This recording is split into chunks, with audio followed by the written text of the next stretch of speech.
welcome to the first ever Balkans Global Forum Against Anti-Semitism. We're here making history. The Parliament of the Republic of Albania, along with the Combat Anti-Semitism Movement and the Jewish Agency for Israel, have all come together to fight prejudice and bigotry. With global rising anti-Semitism, a united front across the Balkans to create better, more tolerant societies for our future. And one major step was taken just days ago, Albanian parliament voting to adopt the international definition of anti-Semitism, one of the first Muslim-majority nations to do so, and joining dozens of other countries in a critical tool to fight the ancient hatred. In the next packed 3 hours, we'll be hearing from Albanian Prime Minister Edi Rama, parliament speakers, senators, senior officials, and leading Jewish figures all over the world. Stay with us to hear from fascinating speakers, one-on-one conversations with U.S. envoy Ilan Carr and Natan Sharansky, and two panels with some key people playing high-level roles in this issue. And watching and taking part along with us, viewers in all corners of the globe, from Israel to Albania to the United States. Welcome and thanks so much for joining us. We already see some of you here with us. And don't forget to write to us in the chat. Tell us what you think and send us your questions as they come up. We're live on CAM's Twitter, Facebook, YouTube, and Zoom, so feel free to invite friends anywhere to join this conversation. And let's begin in Albania.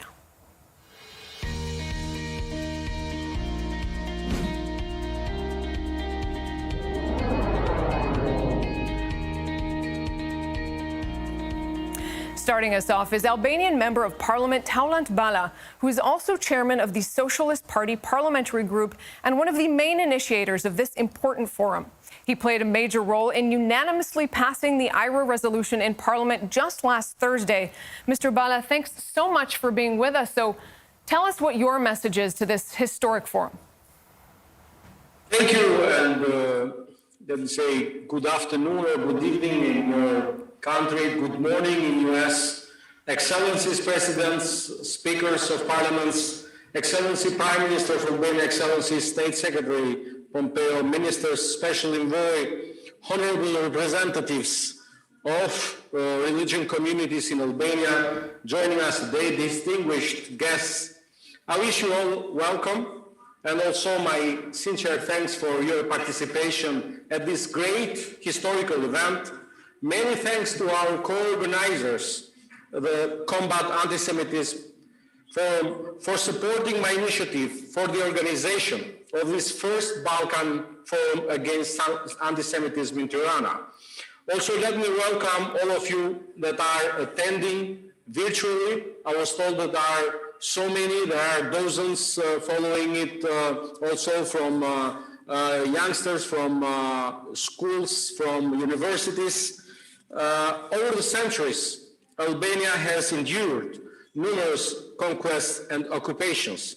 We have weathered this turbulent past and built a thriving democracy and economic stability. Throughout it all, Albania has maintained a distinct national culture. We have an ancient, unique language. Most importantly, Albania has also maintained an enduring set of national values. The story of Albania's Jewish community perfectly illustrates the values upon which our country has been built. There has been a Jewish presence in Albania since the 2nd century, but by the 1930s, its size had dwindled to just 200 people from Jewish community. Soon after the Nazis occupied our country in 1943, they swiftly targeted Albania's Jewish. As one of Albanians who stood by their compatriots, Albanian authorities refused to hand over a list of Jews, while ordinary Albanians, Muslim and Christian alike, risked their own lives by hiding their Jewish neighbors. Not only did Albania's Jews survive, but their numbers increased by the end of the World War II, as many Jewish people found refuge from neighboring and European countries. Ladies and gentlemen, distinguished guests, the Albanian people made a historic choice by joining the most progressive alliance of the time during the Second World War. The morality of the world's politics has been built on the values of anti-fascism for more than 7 decades. world order and peace remain today and will continue to stand on the foundations of anti-fascism. The salvation of the Jewish in Albania is one of the most excellent expressions of the anti-fascism of our people. The Albanians' common behavior towards the Jews has confirmed an excellent equality of their worldviews and a popular virtue that is part of the image of an advanced country. The humanism expressed towards every community in danger, the interreligious tolerance and other values of the Albanian people are worth mentioning, especially to fight the views of those who provoke a spirit of conflict and intolerance. This remarkable and largely untold chapter of the Albanian history is no coincidental incident. The sense of honor, trust and respect between Albanians, regardless of religion or faith, is ingrained in Albania's ethical and moral fabric. It's part of an age-old code known as Besa in Albanian, a code of honor. A life infused of Besa is a life of enduring trust between neighbors, a commitment to do everything possible to help one another. Therefore, saving our country's brother Jews from the horrors of Nazism was not simply an exceptional act of heroism during the humanity's darkest times. It was a matter of a national honor, of standing up for what it means to be Albanian. Today's world has become interconnected. We are living through difficult challenges. Europe today is a community without borders, a multi-ethnic, multicultural, and multilingual community. Albania is ready to sit on the same table with you and negotiate its membership in the next weeks. Up to the day we'll be a member, and there we'll stand proudly, shining our basic values: humanism, protection of those at risk, and the religious tolerance. Religious and ethnic tolerance among Albanians has been historically inseparable. Europe today needs a current call for the spirit of coexistence and religion tolerance. As I will have to conclude, I am very proud that the Albanian Parliament, and together here with the Speaker, has taken an important step just last Thursday to adopt the ERA definition unanimously, which could serve as a model to be emulated by fellow legislators in the region. And I call to all the parliaments in the region that have not already done this step to do it, because it's good for the people, it's good for all to be together on the same fight against anti-Semitism. Mr. Tolerant Bala, for those words, we're going to be hearing a little bit more about your country's unique history that we just heard a little bit about. We have students watching from all over the world, listening at this historic moment to see what these Balkan nations are going to do going forward. We're going to, of course, hear from others across the Balkans on how they are stepping up the fight against anti-Semitism. So I want to just remind all our viewers watching wherever you are around the world, we are live. We are listening to what you're talking to us about. Send us your questions on the chat, your comment throughout this broadcast, throughout some of these great conversations that we're going to be having, one-on-ones and panels. We are going to bring in your viewer questions from around the world on many things, both on how these countries are dealing with the challenges they already have, what they are in anti-Semitism, and how they're going to deal with them going forward. So now I want to stay, of course, in Albania and move to Albania's Speaker of Parliament. Gramos Rucci is also joining us now, and we just heard a bit, of course, about how this historic vote came about. So tell us, share with us your message on this historic day. Dear friends, although virtually, allow me to welcome you all to this first Balkan Forum in 2020 against anti-Semitism. This is a forum that is hosted by the Albanian Parliament in partnership with the Combat Anti-Semitism Movement and the Jewish Agency for Israel. The Parliament of Albania is really honored to have in today's forum the participation and the contribution of prominent personalities and great friends of both Albanians and Jews the State Secretary Pompeo, and the President of the European Parliament, Sassoli, whom I extend my gratitude for joining this initiative of our Parliament. Our gratitude for the senior authorities of the United Nations, similarly, for the senior authorities of the State of Israel. We would also like to thank the speakers of Kosovo, North Macedonia, Montenegro, the diplomatic corps, the experts who will contribute in this forum, and for hundreds of pupils and students who are following us virtually online. This extensive participation makes this forum a regional festival of humanism, of love, peace, tolerance, and justice. This forum takes place just a few days following the adoption by the Albanian Parliament of the resolution on the adoption of the working definition for anti-Semitism as defined by the International Alliance on the Remembrance of the Holocaust. The resolution and the forum are two firm steps that join Albania to the efforts of the contemporary world in one of its most significant and symbolic acts in the fight against anti-Semitism. All nations who aspire towards democracy, pluralism, diversity, and tolerance should join the front against anti-Semitism.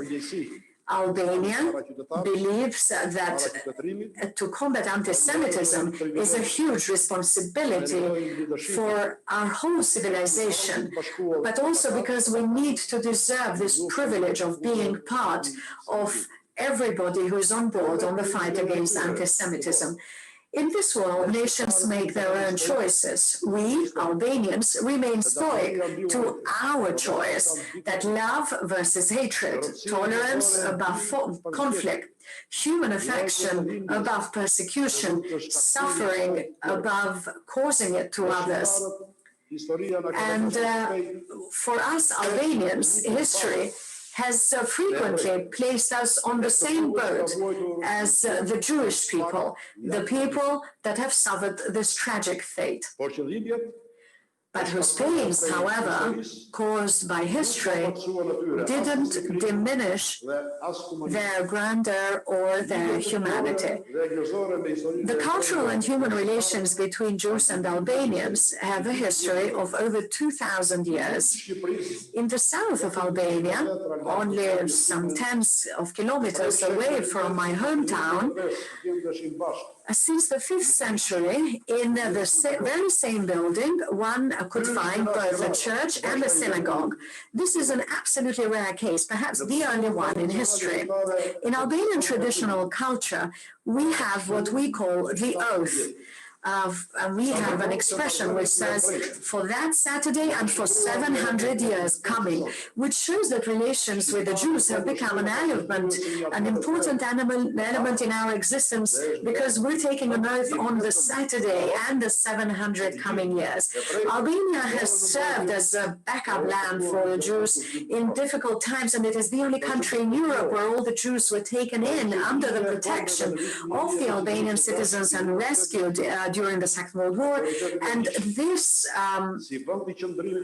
attitude made the League of Nations to recognize the Albanian state in 1926, the legal authority as a country of Jewish temporary residence, and even the right to issue documents for their movement.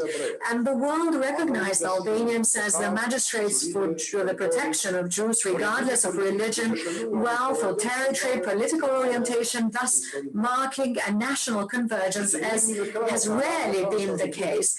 In standing by our strategic allies, the United States of America and the European Union, in the fight against anti-Semitism, we actualize what previous generations have done for the protection of the 4 waves of Jews arriving in Albania, which occurred during the terrible years in dramatic periods and were driven by dark impulses. Therefore, in the 1st century, to escape slavery in Rome, similarly in the 15th century to escape Inquisition, the 17th century to escape persecution by the Ottoman Empire, and yet again during the Second World War to escape the Holocaust, one of the most horrific and cruelest attacks on humanity. In my capacity as Speaker of the Albanian Parliament, I curtsy to the memory of the generations that made us proud of the history of the protection of the Jews, the memories of the Albanian families, Albanian citizens, and the institutions of Albania. It is true that Jews were protected by poor Albanian families, but the lists were on the hands of the government and the institution, and they did not hand them over to the persecutors of the Jews, thus joining the humanist instinct of the Albanian people. The fight against anti-Semitism protects not just a single nation, but it is part of humanity's project for a world full of prosperity, security, peace, and justice. Albania's leadership in this fight is not simply a matter of relations with the State of Israel, neither is it a matter of just our partnership with the United States of America, which have committed themselves to the protection of the Jews of Albania from Ambassador Bernstein in the 1930s to the present-day ambassador of the United States to Albania, Madam Kim. Our position stems from both history and existence, or from our aspirations to join the EU, from our NATO membership. It also stems from our alliance against terrorism and violent extremism, against violence against communities, minorities, refugees, immigrants, violence against the weak. It comes from the partnership to protect our future from the democratization of violence, which is associated to what we call the democratization of technology. Anti-Semitism, ladies and gentlemen, is not only directed against the Jews, but as a distillation of humanity from evil, it can threaten all nations. Anti-Semitism does not belong to the past alone. If we fail to be vigilant, it can also threaten our future. In conclusion, I would like to assure you that Albania will carry out its mission all the way to the end, to make the fight against anti-Semitism an issue belonging to the entire region of the Balkans. By deserving, therefore, to be at the leadership of this front, we affirm our European, civilized, and Western identity and values. Thank you. Thank you so much to Speaker Rucci, and for that important call for other nations to get involved going forward. And that parliament vote that we've been hearing about in Albania didn't come out of nowhere. You've already been hearing a little bit about it. The country has a long and unique history of protecting Jews and standing up against anti-Semitism. Here, Albania's parliament gives us a brief look at just how that history unfolded. Në vitin 1932, në kohën kur antisemitizmi në Europë ishte kthyer në doktrinë, Shqipëria u bë vendi I parë dhe I vetëm në kontinent që u njohu hebrejve të drejtën e bashkësisë etnike dhe fetare, njohu të drejtën e shabatit dhe të barazisë me komunitetet e tjera. Herman Bernstein, ambasadori amerikan në Tiranë, figurë qendrore e lëvizjes sioniste botërore, botoi atëherë në New York Times artikullin "Shqiptarët, populli më pak antisemit në botë". Bashkë me ministrin e Oborrit, Mehmet Konica, përgatitën marrëveshje ndërshtetërore për pranimin në Shqipëri të 500 familjeve hebreje. Në vitin 1935, Tiranën e vizitoi misionari I mandatuar, Leo Elton, I cili pati bisedime me 2 ministra, të ekonomisë dhe të Oborrit mbretëror. Dhe me ta, arriti marrëveshjen që Shqipëria të pranonte masivisht hebrejtë e rrezikuar. Shqipëria mori në mbrojtje hebrejtë jo rezident. Edhe kjo është për të theksuar më shumë, hebrejtë që erdhën nga Evropa qendrore dhe nga vendet ku ishin rrezikuar. Megjithse ishte një mbretëri e kontrolluar nga një shtet I cili e kishte marrë orientimin fashist siç ishte Italia, në Shqipëri nuk u miratuan asnjëherë ligje anti-hebraike, edhe pse nën presion. Listat e hebrejve jo rezident nisën të hartoheshin qysh në vitin 1930. Në periudhën fashiste listat u bën më të rregullta. Anagrama numër 23, që bënte të detyrueshëm deklarimin e racës, u bë urdhër. Në dokumente ka urdhra lejimi e dëbimi, por ngjarje nuk ka. Hebrejt hynë në Shqipëri me shtetësi që jepej nga prefektët e nën prefektët, megjithse kjo ishte prerogativë e monarkut. 2 shtyp shkronja, një në Tiranë dhe një në Tetov, prodhonin dokumente për të identifikuar ata si shqiptar. Në shtator të vitit 1943, kur ishte ambasadori i Erachut në Beograd, Herman Neubacher nisi bisedimet me 4 përfaqësuesit e bashkësive fetare shqiptare për të imponuar formulën pavarësi relative kundrejt neutralitetit relativ. Caktoi 3 kushte të panegociueshme. 1. Dorëzimin e listave të hebrejve. 2. Dorëzimin e arit monetar që ruhej në Rom. 3. Dorëzimin e 2 ungjive të shenjtë, 2 kodikët e Beratit. 4 negociatorët refuzuan kategorikisht fillimin e bisedimeve nëse do të mbetej kusht dorëzimi i listave të hebrejve. Në tetor të vitit 1943, në takimin midis përfaqësuesve më të lartë të Erachut, zhvilluar në Berlin, u vendos që për të gjitha vendet që sapo kishin hyrë nën kontrollin e Erachut pas kapitullimit të Romës, të zbatoi formula Final Solution. Rasti i Shqipërisë u trajtua më vete. Në proces verbal thuhet: autoritetet e Shqipërisë kanë një ndjeshmëri shumë të lartë ndaj kësaj çështjeje. Ata konsiderojnë se pavarësia relative që u kemi njohur është demagogjike nëse preken hebrejt dhe të huajt që gjenden në shtetin e tyre, që ata e kuptojnë në mbrojtjen e tyre. Duke qenë se ata e quajnë këtë një çështje të brendshme, hë për hë të mos ndërmerret asnjë veprim. Shqiptarët janë shpallur the righteous nation among the nations. Toka shqiptare është shpallur shtëpia e jetës. 4 rezolutat të Kongresit të SHBA-s kanë ndërkombëtarizuar historinë e popullit shqiptar dhe të popullit hebre gjatë luftës së dytë botërore. Hebrejt dhe shqiptarët trashëgojnë një marrëdhënie shembullore për veten dhe botën, që ende nuk është rrëfyer. And to learn more about that incredible history, you can watch the full version of that video at combatantisemitism.org. And I want to welcome any viewers who have joined us. We have people watching us from all around the world, looking at this historic forum, at this historic moment, at these conversations happening for the first time. And with this week's vote, Albania became the 30th nation to adopt or accept the international definition of anti-Semitism, joining what has really become a global movement to speak the same language when it comes to acknowledging and combating anti-Semitism. We have the honor of hearing from Albanian Prime Minister Edi Rama. Prime Minister Rama, thank you so much for being with us. Share with us your message, your perspective on this historic day. Thank you very much for this honor. And as I speak, I feel it is a real privilege. It is a privilege as in this forum I represent Albania, a small country that is the embodiment of a great example of the protection of the Jews, and I might say also of the fight against violent extremism that is increasingly fueled by hatred, not only against Israel, but the Jewish legacy and civilization. Albania sees Israel and the Jewish civilization as pillars of our Mediterranean coexistence in the course of more than hundreds of years.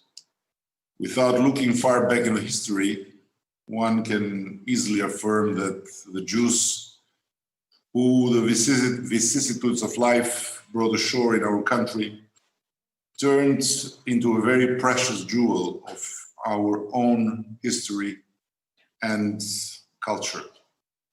From an old coexistence impervious to bigotry under the common roof of the children of Abraham, Albanians have treated the Jewish community as the apple of their eyes, if I may paraphrase an old biblical saying. And as you watched in the film, Albania was a place that was home to Jews before the Second World War, and the country where the Jewish community was legally recognized in its own faith and its own rights to exercise their faith. And Shabbat was, by law, a right guaranteed to every Jew.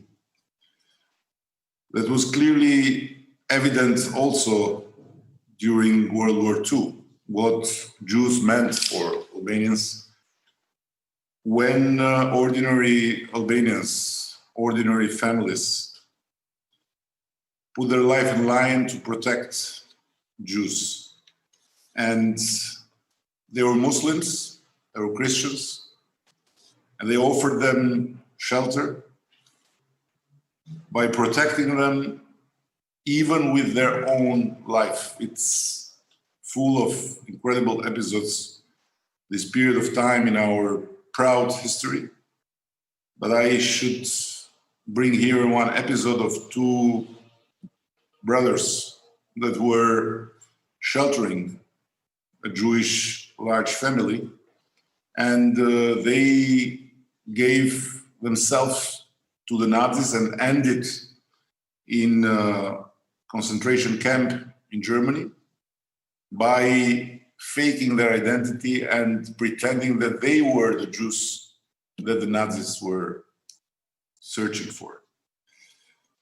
But it's not only the past, it's also the present that matters a lot to us as a present, that we need to continue and fight every form of anti-Semitism as a threat not simply to Jews or to Israel, but as a threat to our own civilization, to our own values and our own principles upon which our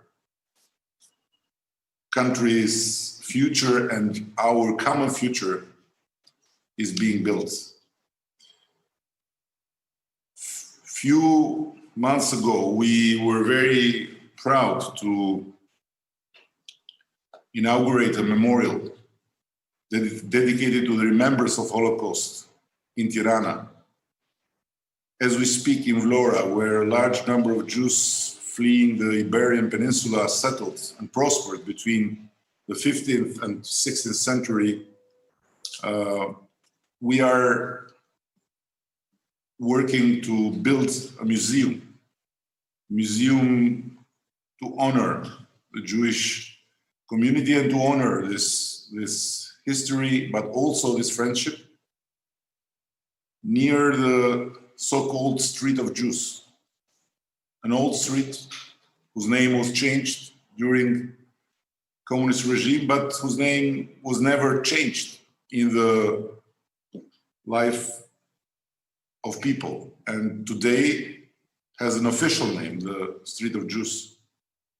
And during this year, Albania had the big responsibility and privilege to chair the OSCE, and our chairmanship has put a strong emphasis on exactly the issue of anti-Semitism, in cooperation with a multitude of stakeholders, including the civil society, in order to try and raise as much as possible the awareness that anti-Semitism is a real threat that goes far beyond what it seems to target. And finally, as was mentioned here, at the proposal submitted by the Socialist Party group in Parliament, the Albanian Parliament adopted the resolution of the definition of anti-Semitism developed by the International Holocaust Remembrance Association. There are numerous public and civil society initiatives in Albania that advance the battle against anti-Semitism, be it through education or exchanges of all kinds. But without taking more of your precious time, I would like to emphasize that the biggest problem and the biggest threat we have to face and we have to consider as a permanent thing in our focus about our societies is not just the immediate expression of anti-Semitism in the form of, in its more violent form, but it's the relativism about what happened to the Jewish people. Is a relativism of what happened during this Second World War that is really a source of perpetration of something really bad, in case we will not be united in addressing it and in draining out this source. Finally, I would also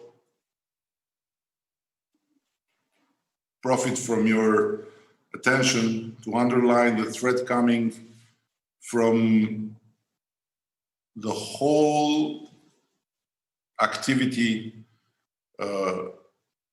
emerging in the social networks. Let us not forget that the first pogroms and attempts to genocide against the Jews originate from the Middle Ages, fired up by the spread of fake news and of slanders on the synagogue rituals or criminalization of every act by this community.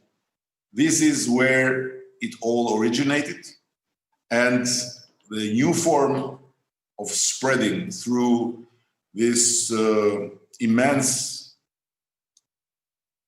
digital world should worry us and should really put us all together to think a way out.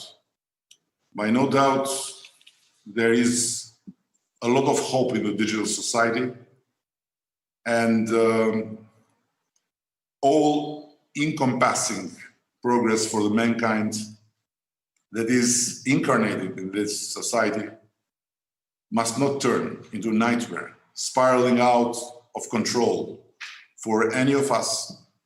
And for that, I am strongly convinced that the big powers, the big democracies, should really act before it is too late. The challenge of combating anti-Semitism in all its most sophisticated forms must be today more than ever a call to our collective consciousness. Thank you very much. Thank you so much to Albanian Prime Minister Edi Rama. A pleasure and honor to have you take part in this first ever Balkans Forum Against Anti-Semitism. That the issue of online anti-Semitism, that's something we're going to be looking at a lot closer, because it is, of course, really one of the biggest problems in the issue today. Another important message we heard from the Prime Minister, that anti-Semitism is not a problem just for Jews or Jewish communities. It's a much bigger, much more important issue than that, with larger implications that really every nation should care about. So let's go ahead and move from Albania over to the United States.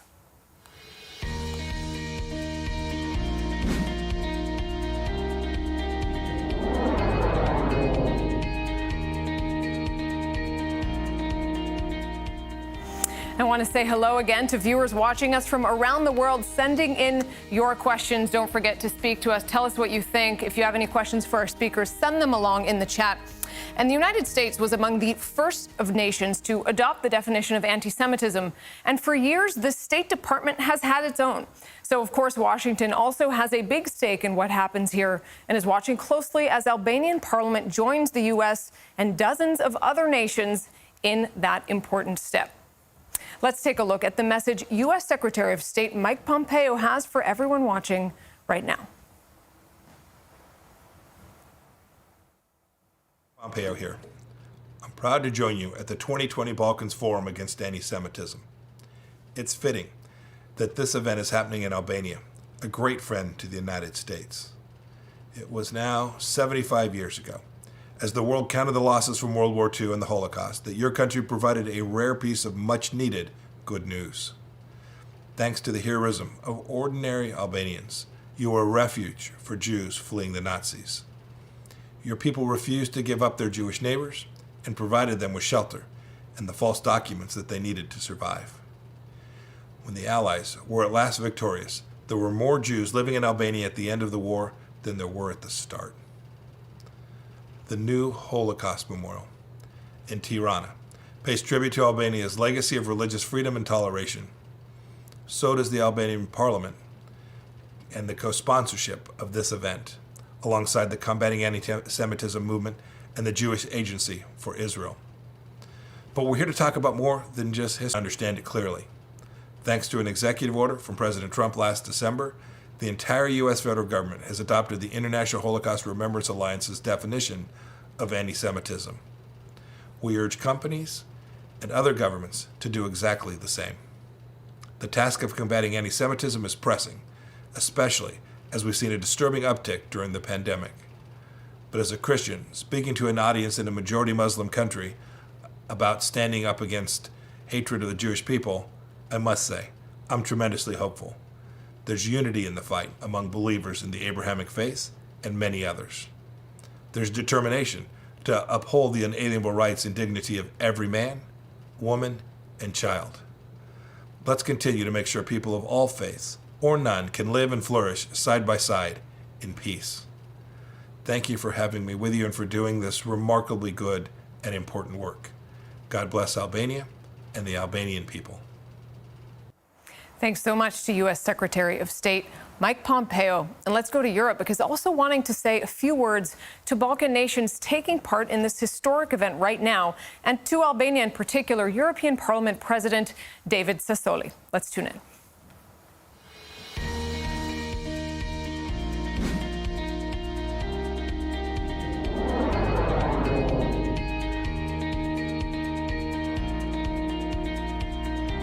Buongiorno, è per me un rivolgermi a voi, anche se a distanza, in occasione di questo evento speciale e storico, il Forum dei Balcani 2020 contro l'antisemitismo. In primo luogo vorrei congratularmi con il Parlamento della Repubblica Albanese, che ho visitato all'inizio di quest'anno, e con i partner, il Movimento per la lotta all'antisemitismo e l'Agenzia ebraica per Israele, per aver organizzato per la prima volta un evento di questo tipo. Credo che questo rappresenti uno sforzo straordinario, un segnale importante per informare e ispirare le nostre opinioni pubbliche. Questo è esattamente ciò di cui abbiamo bisogno in questi tempi difficili. Come tutti voi sapete, la lotta contro l'antisemitismo, contro ogni forma di intolleranza, di odio, di discriminazione o di esclusione è profondamente radicata nel DNA dell'Unione Europea. Infatti il fondamento stesso della nostra esistenza. Mai più è stato e sarà sempre il più importante imperativo che sta alla base di tutti i nostri sforzi. Mai più alla persecuzione delle minoranze, all'antisemitismo, al nazismo, mai più all'odio, alla violenza, alla guerra. Eppure vediamo con orrore che l'antisemitismo non solo esiste ancora in Europa, ma che negli ultimi anni è una tendenza addirittura e terribilmente in crescita. L'abbiamo visto per le strade di Halle, in Germania, dove un estremista di destra ha tentato un atto fanatico per uccidere degli ebrei durante lo Yom Kippur, ma senza arrivare a questi esempi estremi. Gli studi o le ricerche dimostrano che gli ebrei subiscono discriminazioni antisemite ripetutamente, vengono insultati, le loro proprietà vengono danneggiate, vengono discriminati sul posto di lavoro o nella loro vita privata, sono oggetti di attacchi anche sui mezzi di comunicazione di massa. La vergognosa e triste realtà è che nel 2020, 75 anni dopo la fine della Seconda Guerra Mondiale, molti ebrei in tutta Europa non possono vivere una vita senza preoccupazioni.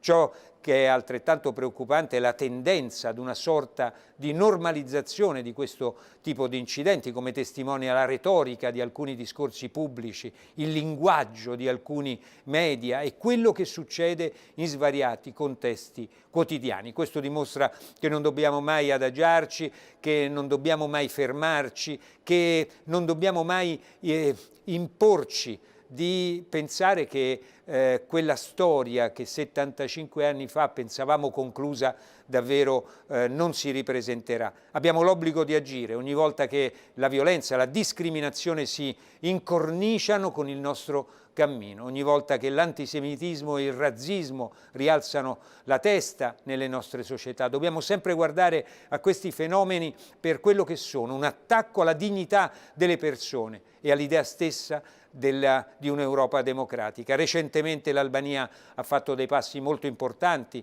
in questa direzione e a nome del Parlamento europeo mi congratulo con tutti voi. Approvando la definizione di antisemitismo dell'Alleanza internazionale per la memoria dell'Olocausto, avete ufficialmente aderito agli sforzi globali per la lotta contro l'antisemitismo, indicando la strada anche ad altri.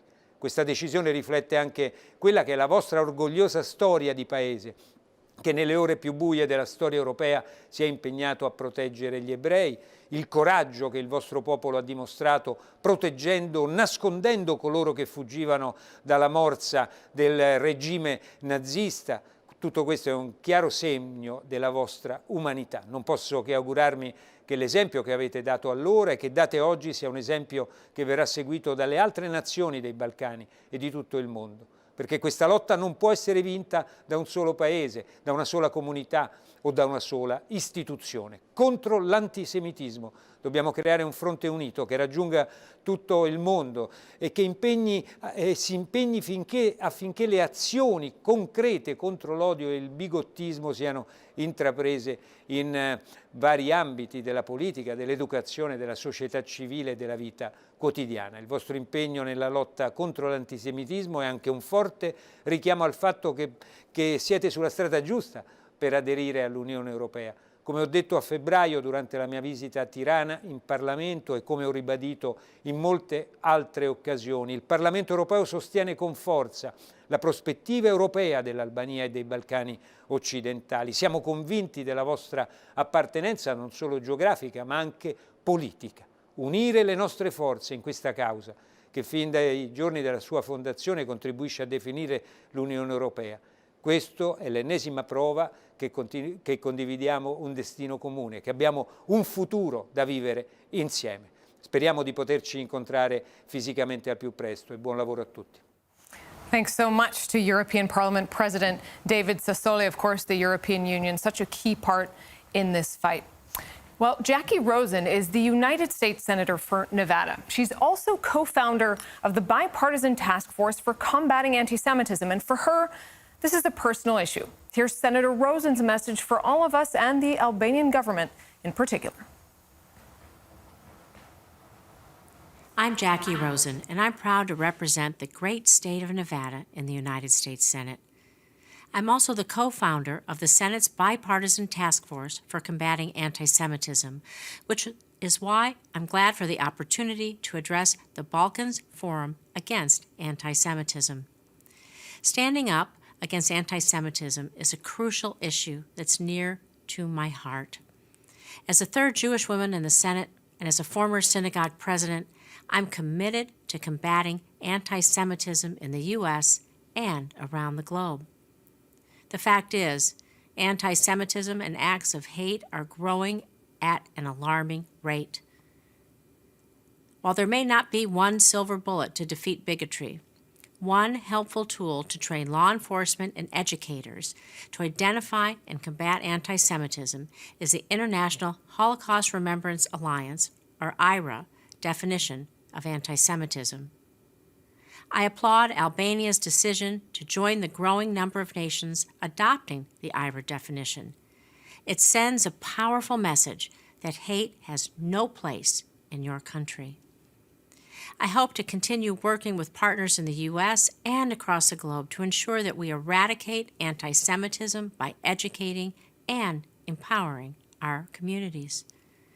Thank you, and together, let's keep up the fight against hate. Thanks so much to U.S. Senator Jackie Rosen and for sharing your particular personal connection to all of this. And let's turn from the United States over to Jerusalem.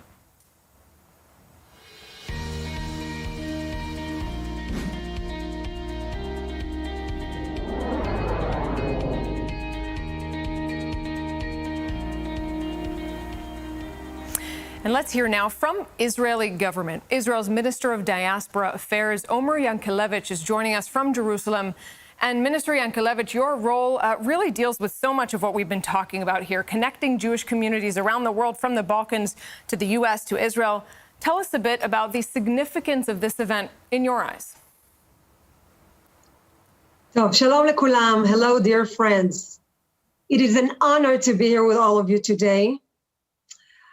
For thousands of years, the Jewish people have been the scapegoat for the illnesses that plagued our world.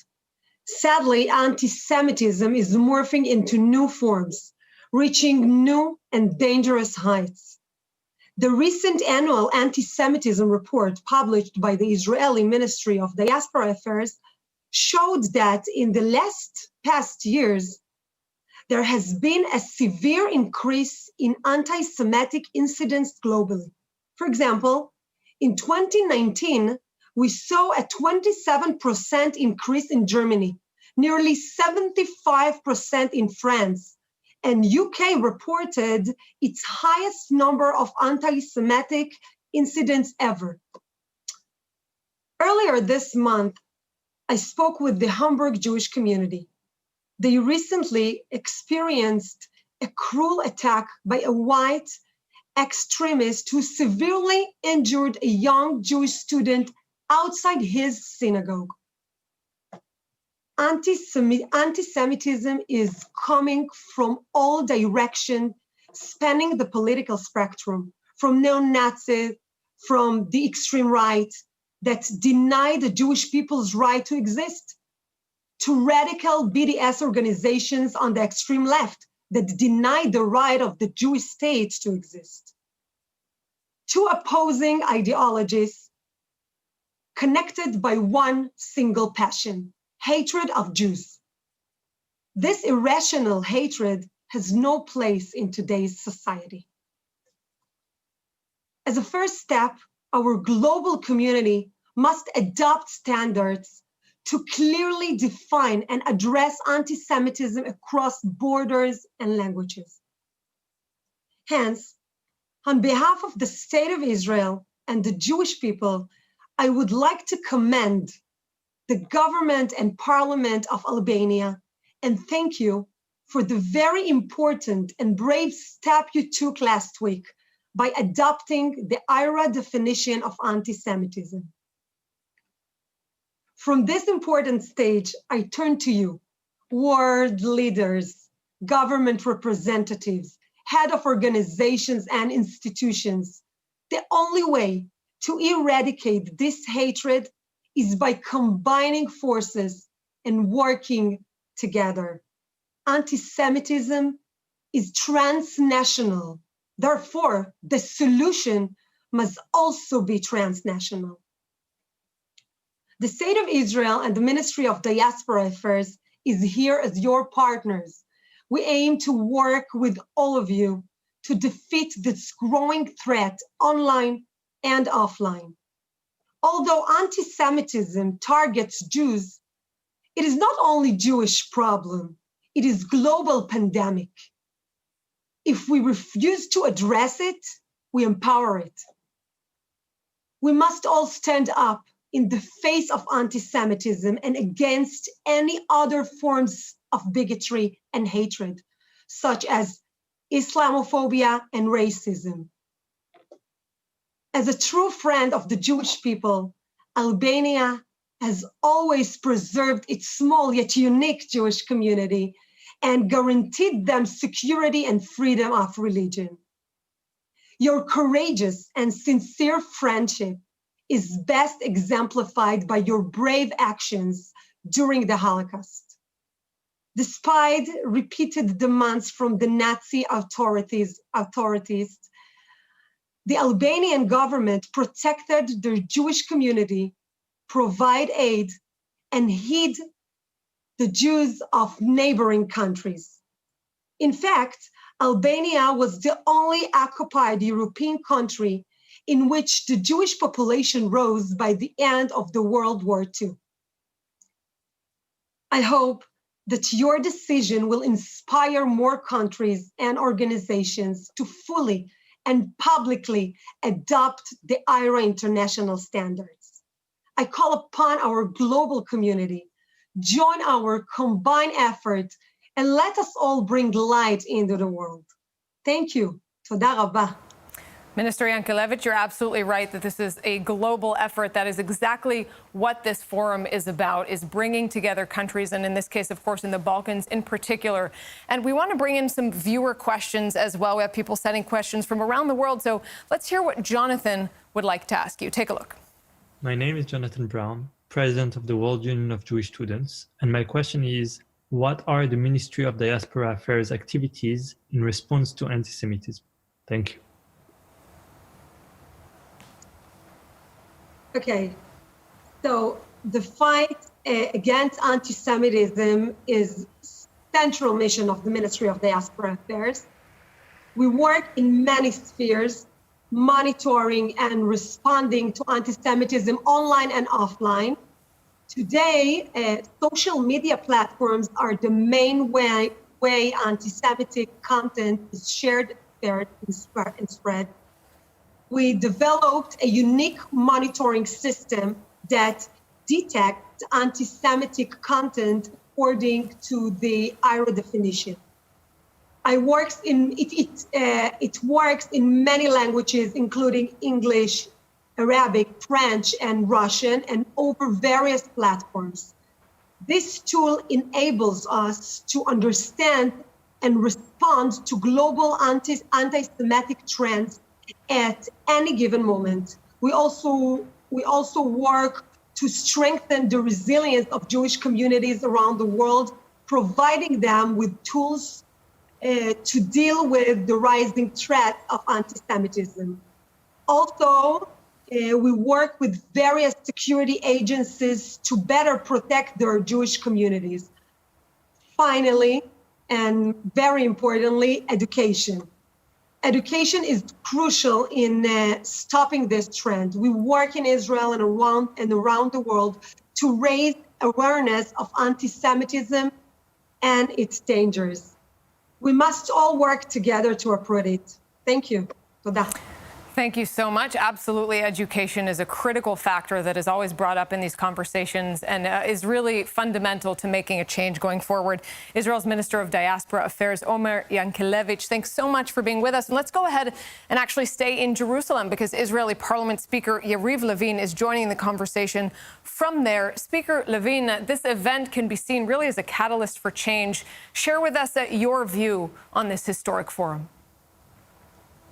Thank you very much. I would like to begin by thanking my esteemed colleague, Amos Lucci, Speaker of the Albanian Parliament, for the initiative to host this important gathering.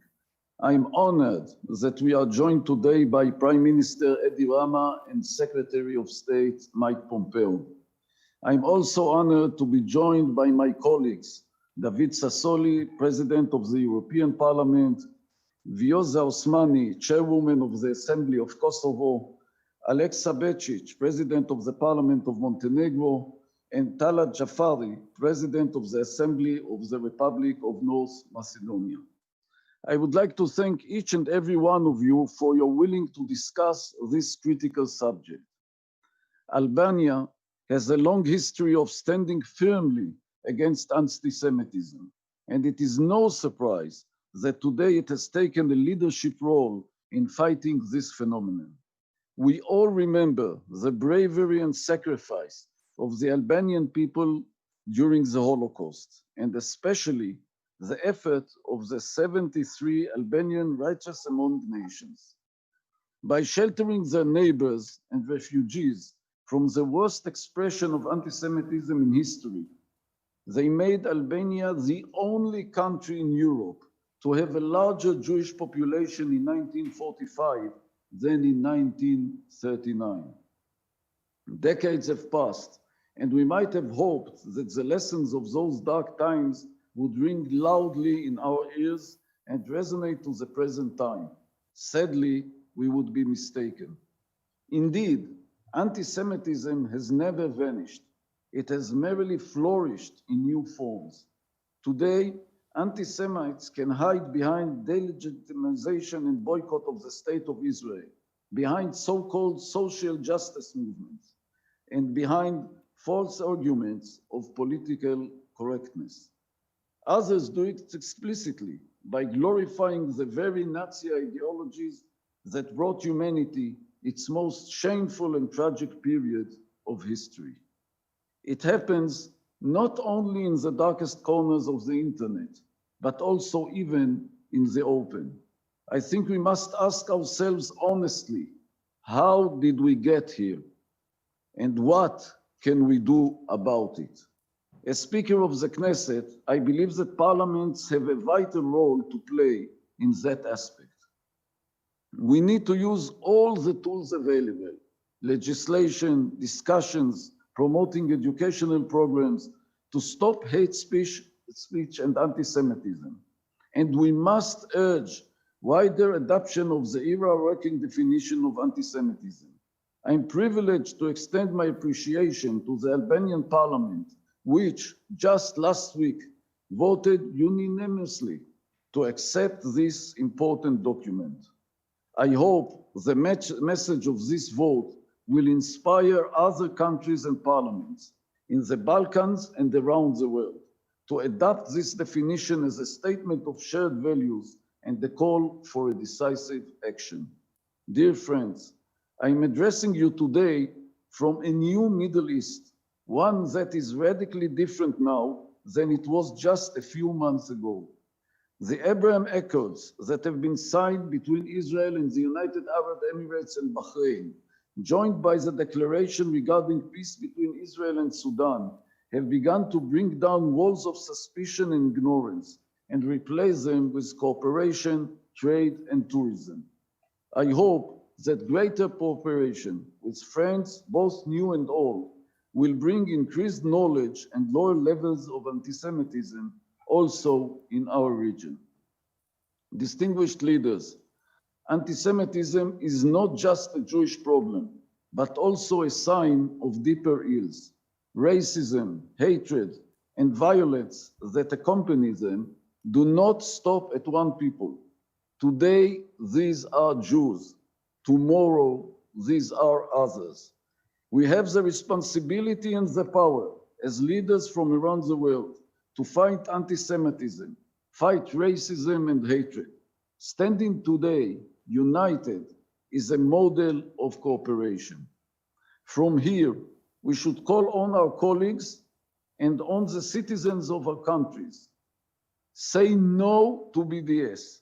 Say no to discrimination and double standard towards the Jewish state. Say no to anti-Semitism. Thank you. Thank you very much to Israeli Parliament Speaker Yariv Levin. Another important point, the changing face of anti-Semitism. It is not as cut and dry as it once was, and that's something we're going to be talking about a lot more later in this special broadcast. For now, let's take this conversation from there to New York.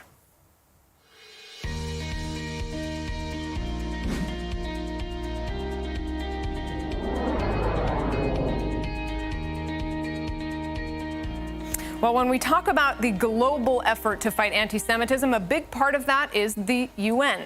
The United Nations Alliance of Civilizations has a big mission to connect governments, organizations, individuals, and lawmakers to help them work together, have a dialogue, and find understanding across diverse communities. Miguel Ángel Moratinos is the UN's High Representative for the Alliance of Civilization. He joins us from UN headquarters in New York. A pleasure to have you with us. So I just spoke a little bit about what your mission is, to bridge the divide across diverse communities. That's something that seems a little bit harder to do these days. Share with us a little how your office is bridging those gaps. Well, thank you very much for inviting me to participate in this very timely and I think historical initiative. I have to spread my thanks to my friend Robert Singer and of course my Albanian friends, the Speaker of the Albanian Parliament and my dear friend, the Prime Minister, Edi Rama. I remember I was the first Spanish Foreign Minister to visit Tirana. I visited in different capacities. I'm very happy to be today in Albania. Today is virtual, but we are sharing the tremendous effort and courage of Albanian government, Albanian people. And I want to congratulate the organizer because to have this special regional call in the Balkans, in order that all together we will continue to combat anti-Semitism. We will commit ourselves collectively to fight against this plague, I think extremely timely. So you are asking me, Nurit, how the UNOSC, United Nations Alliance of Civilization, is trying to really have this fight against anti-Semitism. And particularly, you were asking myself to respond to this new type of anti-Semitism, what we can call the online anti-Semitism. And United Nations Alliance of Civilization was a pioneer in how this kind of discrimination, xenophobia, was spread through network or social network channels.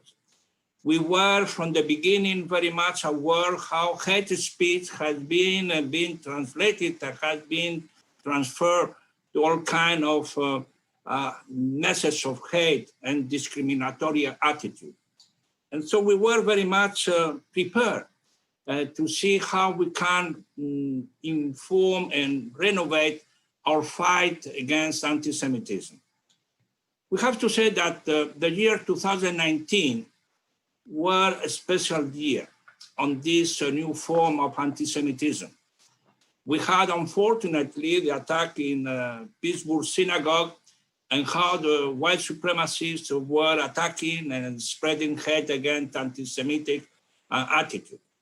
And we also have, I think, the turning point when which, in this case, was against its Muslim communities in Christchurch, in New Zealand, when these supremacists broadcasted online this horror.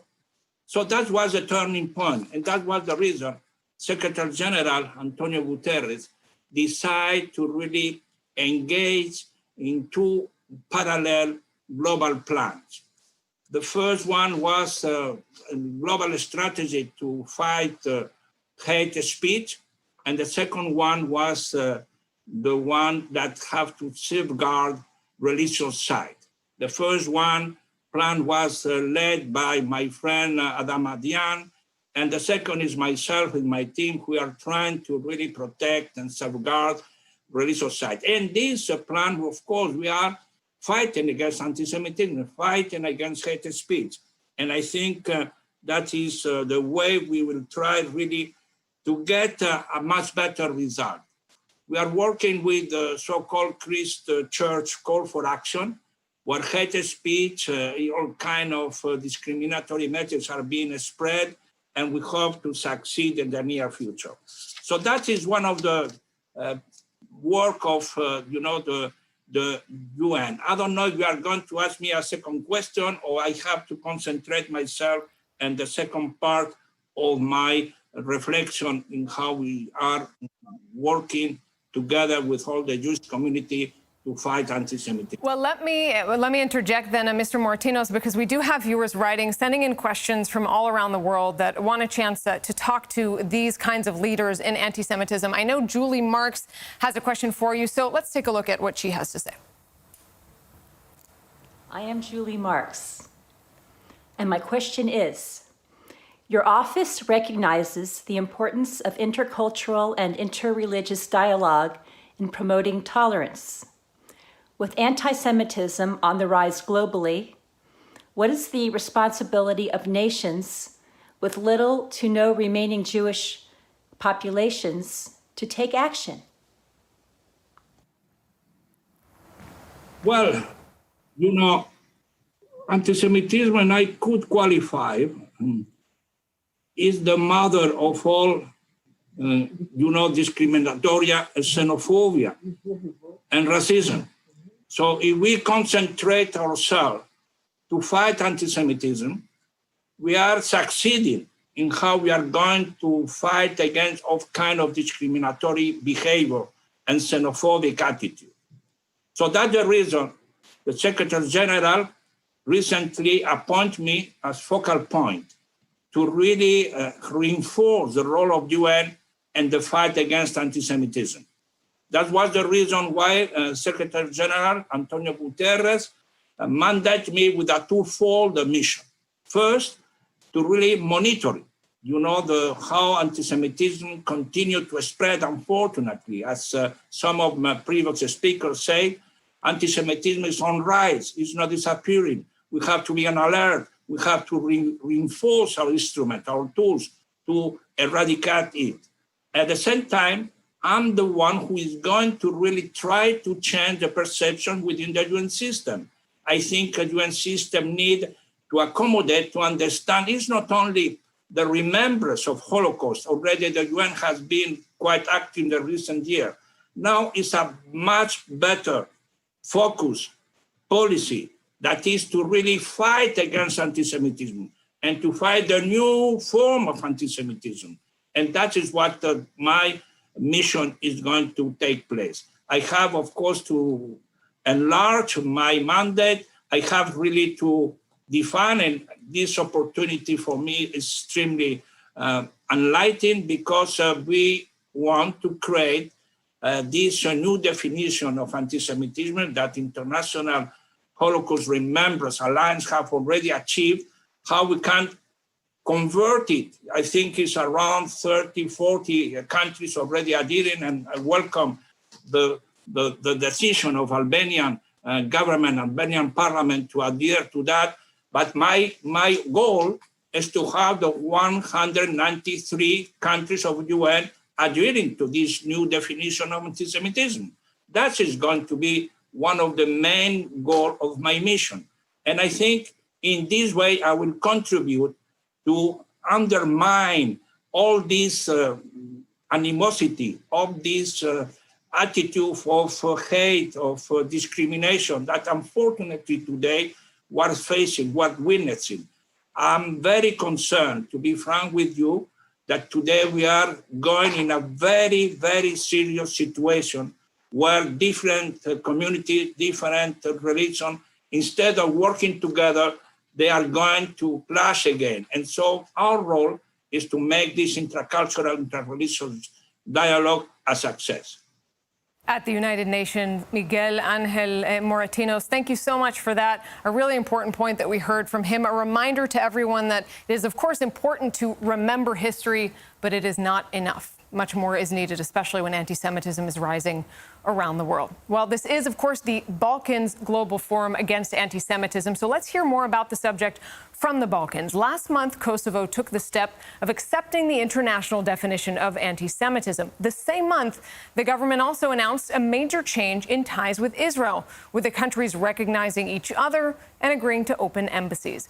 Speaker of Kosovo Parliament, Vjosa Osmani, joins us now. Thanks so much for being with us. Share with us your perspective from Kosovo on this moment. Thank you very much. Let me thank the hosts, the Parliament of Albania, Speaker Ruçi and Prime Minister Rama, esteemed Secretary of State, Mr. Pompeo, President Sassoli, Senator Rosen, Mr. Moratinos, respected ministers, fellow speakers and members of Parliament, all of you organizers, guests, and dear participants. It is truly a great privilege to be among all of you today. I believe it is a dedication and commitment from everyone here to tackle acts of hatred and discrimination in times when all of us are actually facing a common enemy and a deadly pandemic. And through this, we are showing a high act of civilization, solidarity, and humanity. In the 21st century, in this decade of action as labeled by the United Nations, there's no excuse for any forms of discrimination, for attacks on people, on humanity, because any such action in itself is an act directed against the dignity of individual people. In this forum today, we are joining forces to confront the reality of anti-Semitism being on the rise around the world. It was 80 years ago when we failed to recognize the harmful patterns of hate and loath which lead to one of the most unfortunate events in our modern times history. We have indeed come a long way since then, but today the Jewish community needs once more a vocal confirmation from all of us, without exception, about our undisputable and firm commitment to combat the rising tides of anti-Semitism so that we prevent regrets and apologies in the future. It is truly remarkable that this forum is hosted by the Parliament of the Republic of Albania, the country that had more Jews after the war than before it, the country where its people gave their besa, the Albanian code of honor, for an uncompromised protection and rescue of every single Jew that entered its territory, even to the point of forfeiting their own lives. While generosity and religious tolerance are some of the noblest features of the Albanian people, including all Albanians in Kosovo, Albanians understood at that time, and they still understand best, the pain, dismay, and suffering of the Jews because of their own centuries-long struggle for freedom and independence. But one must not forget the role of Albanians in, at that time, Nazi-occupied Kosovo, which was indispensable in facilitating and making the most noble mission of rescuing lives possible. Still to this day, very few people know about the history of Albanian resistance to oppression and the demonstrated religious tolerance during World War II, a tolerance which continues to date.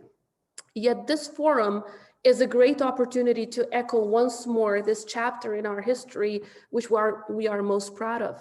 But at the same time, it's especially important for the opportunity and the space it provides for all of us to reflect on where we stand and especially on how we can come together to stay cautious, to act timely, and to respond responsibly to the rising sentiment of anti-Semitism and bigotry around Europe and the world, and especially since this is happening at the second anniversary of the shooting and anti-Semitic act in Pittsburgh, which happens to be my second home. The Holocaust, the images that come to our minds when we speak of it, those images of mass torturing, mass murder, and genocide are the most unfortunate confirmation of what our societies can surrender to when we hold to a wait-and-see attitude. And trust me, we, the people of Kosovo, understand that best. We are unfortunately aware that we'll never be able to wipe out hatred from every single mind, but we are certainly responsible to do everything we can in this regard. We have all the responsibility, and we will never forget only when we speak out, speak to each other, to our friends, to our children, but even to ourselves. While the role of governments and parliaments in this mission is indisputable, equally important is the role of every community, and especially of every faith community, to speak out when one's faith is used to justify discrimination, hate, and bias against another faith community. This is not a matter of one faith going against another. It is also a matter of people going against people. And we, the people, each and every one of us, has the power to sustain peace, to promote solidarity, to embrace diversity widely, sustainably, but most importantly, genuinely. So I do thank you all for this opportunity and confirm the readiness and keenness of the Parliament of the Republic of Kosovo, and most importantly, of our people, to continue embracing and supporting any local, regional, and international initiatives and actions to address and fight anti-Semitism and bigotry. Thank you all. Well, Speaker Osmani, let me just ask you a quick follow-up. You were talking so much about the importance of this. Clearly, it's close to your heart also on this anniversary of the massacre in Pittsburgh. So tell us briefly a little bit what Kosovo might be doing or planning to do at home to deal with anti-Semitism. Well, you've practically mentioned some of the issues that we took and some of the actions that we undertook recently. And it doesn't only relate to the fact that we're entering diplomatic relations with Israel, but it's because, as you pointed out, we take this as very close to home. We understand it dearly. But at the same time, we are proud with the fact that the sentiments of anti-Semitism have not found the fertile ground in Kosovo. This is the result of the history of our people, but at the same time, the historical quest for freedom and independence and the genuine understanding of the grief and suffering of the Jews. As stated earlier, we need to talk and speak out about anti-Semitism in all fora, not just conference settings and public occasions, but also speak to the communities we represent, talk to the people from a grassroots level as well, to talk about all forms of racism and discrimination where anti-Semitism would have a special focus as well. So in this regard, I think we need to have a special and targeted educational programs to those most responsible, but at the same time to carry out extensive education activities with young people as conscious media users through media and information literacy. Because in these times of social media, running campaigns to combat racism on the internet are extremely important. At the same time, I think what we should continue to work on is raise the level of ambition of police authorities with respect to hate crime, have the fora that cover anti-Semitism and eventually one day host a similar forum. But what I can say for sure is that whatever the Kosovo institutions can do, we will manage to have national unity over adopting all kinds of resolutions and acts that would be against anti-Semitism, but at the same time against any form of discrimination. So practically as institutions, our job should not end simply with adopting resolutions and actions, but it should go beyond that. It's about education, it's about talking to people, it's about working with everyone, because only this all-inclusive approach where the government and the parliament work with the media, work with the civil society, and work with other countries can lead to results in fighting anti-Semitism. Well, Speaker Vjosa Osmani, it would be great to see Kosovo hosting the next Balkans Forum Against Anti-Semitism. Thanks so much for your words, for being with us, for some of those thoughts about how to take practical actions. And really, these are some great practical conversations from people doing such important work around the world, really to try to take a look at what stands behind it. I mean, let's talk about the people who we are talking about, the people facing that kind of hatred. So here's just a short glimpse of the victims of anti-Semitism from London to Chicago to Paris.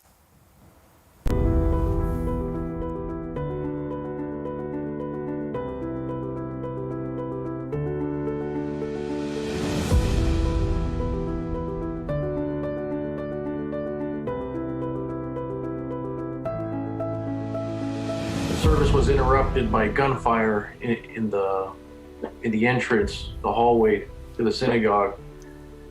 And there was a brief pause in the gunfire, and then it resumed again. And this time the gunfire was towards the Kiddush hall next door where all the children were playing. So then there was another pause, and that's when we began to hear the cries of women and children screaming. And at this moment, I knew we were being under attack. It was an active shooter situation. A student had filed a complaint against me. This came completely out of the blue. I was told that the class was canceled. I was told to leave immediately, not to have any contact with any students. I didn't get any explanation. I was simply banished. My name's Joseph Cohen. I'm an Orthodox Jew from the United Kingdom. A man approached them screaming that they shouldn't speak to me because I was a Jew. He started saying that Jews are parasites, that the Holocaust never happened. Every insult you could imagine he threw at us. He got angrier and angrier, and ultimately he swung at me. Unfortunately he missed, but he did grab my phone and threw it to the ground in a fit of rage. The Dyke March is a parade that's been held for over 30 years. It laws itself as an inclusive space, and that's why I was proud to march in the parade for over 10 years. With my Jewish pride flag, volunteers and organizers of the Dyke March began to harass us and tell us that we had to put away our flags, that they were making people feel unsafe. They said that this is an Israeli flag, it's a sign of apartheid, it's a sign of racism, colonialism, and it's not welcomed in this space.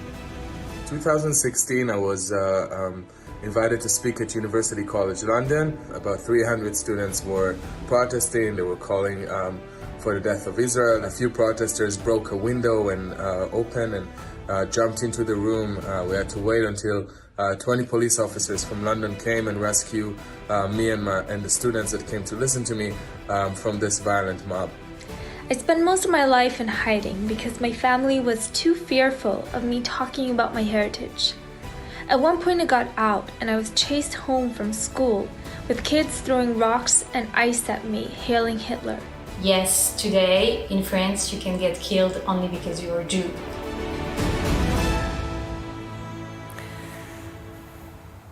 Those are, of course, just a few examples of the anti-Semitism, the incidents happening all around the world, most of which we don't even hear about. Well, with us now is Aleksa Bečić, Parliament Speaker of the Republic of Montenegro. Let's listen in to what he has to say to this historic forum.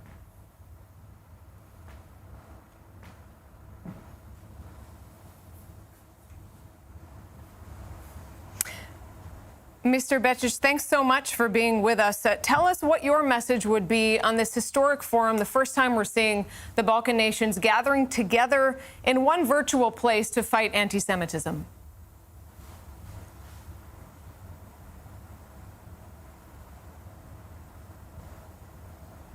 All right, it looks like maybe we haven't heard you yet. We're going to get your audio fixed in just a moment and come back to you. Of course, I want to remind our viewers from around the world watching, wherever you are, please write to us, send in your comments, your thoughts, what you'd like to hear from some of our guests coming up. We're going to have a one-on-one with U.S. Envoy Ilan Kar, of course, with famed activist Natan Sharansky, as well as a panel, and it's really an opportunity for you to look a little bit closer at some of the questions you might have and wonder how they can be dealt with on a practical level. Well, for now, let's move to another part of this region. With a population of just over 2 million people, the Republic of North Macedonia is home to just 200 Jews, but it is an active community and one seeking out ties with its neighbors.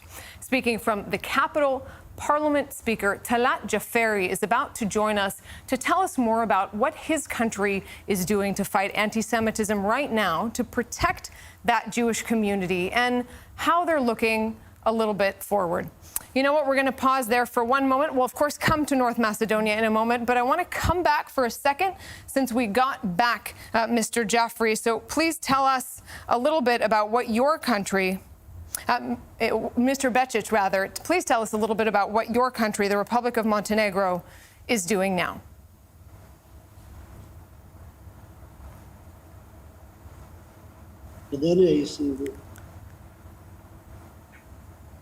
Can you hear us okay?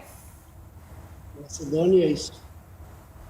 All right. Well, this is the reality, of course, of these virtual conferences. Of course, we cannot all be in the Balkans, but we all have to somehow get together and make a global effort on Zoom. So let's turn back to North Macedonia, to Speaker Talat Jaferi, who is joining us now. And tell us a little bit about what your country is doing in this fight.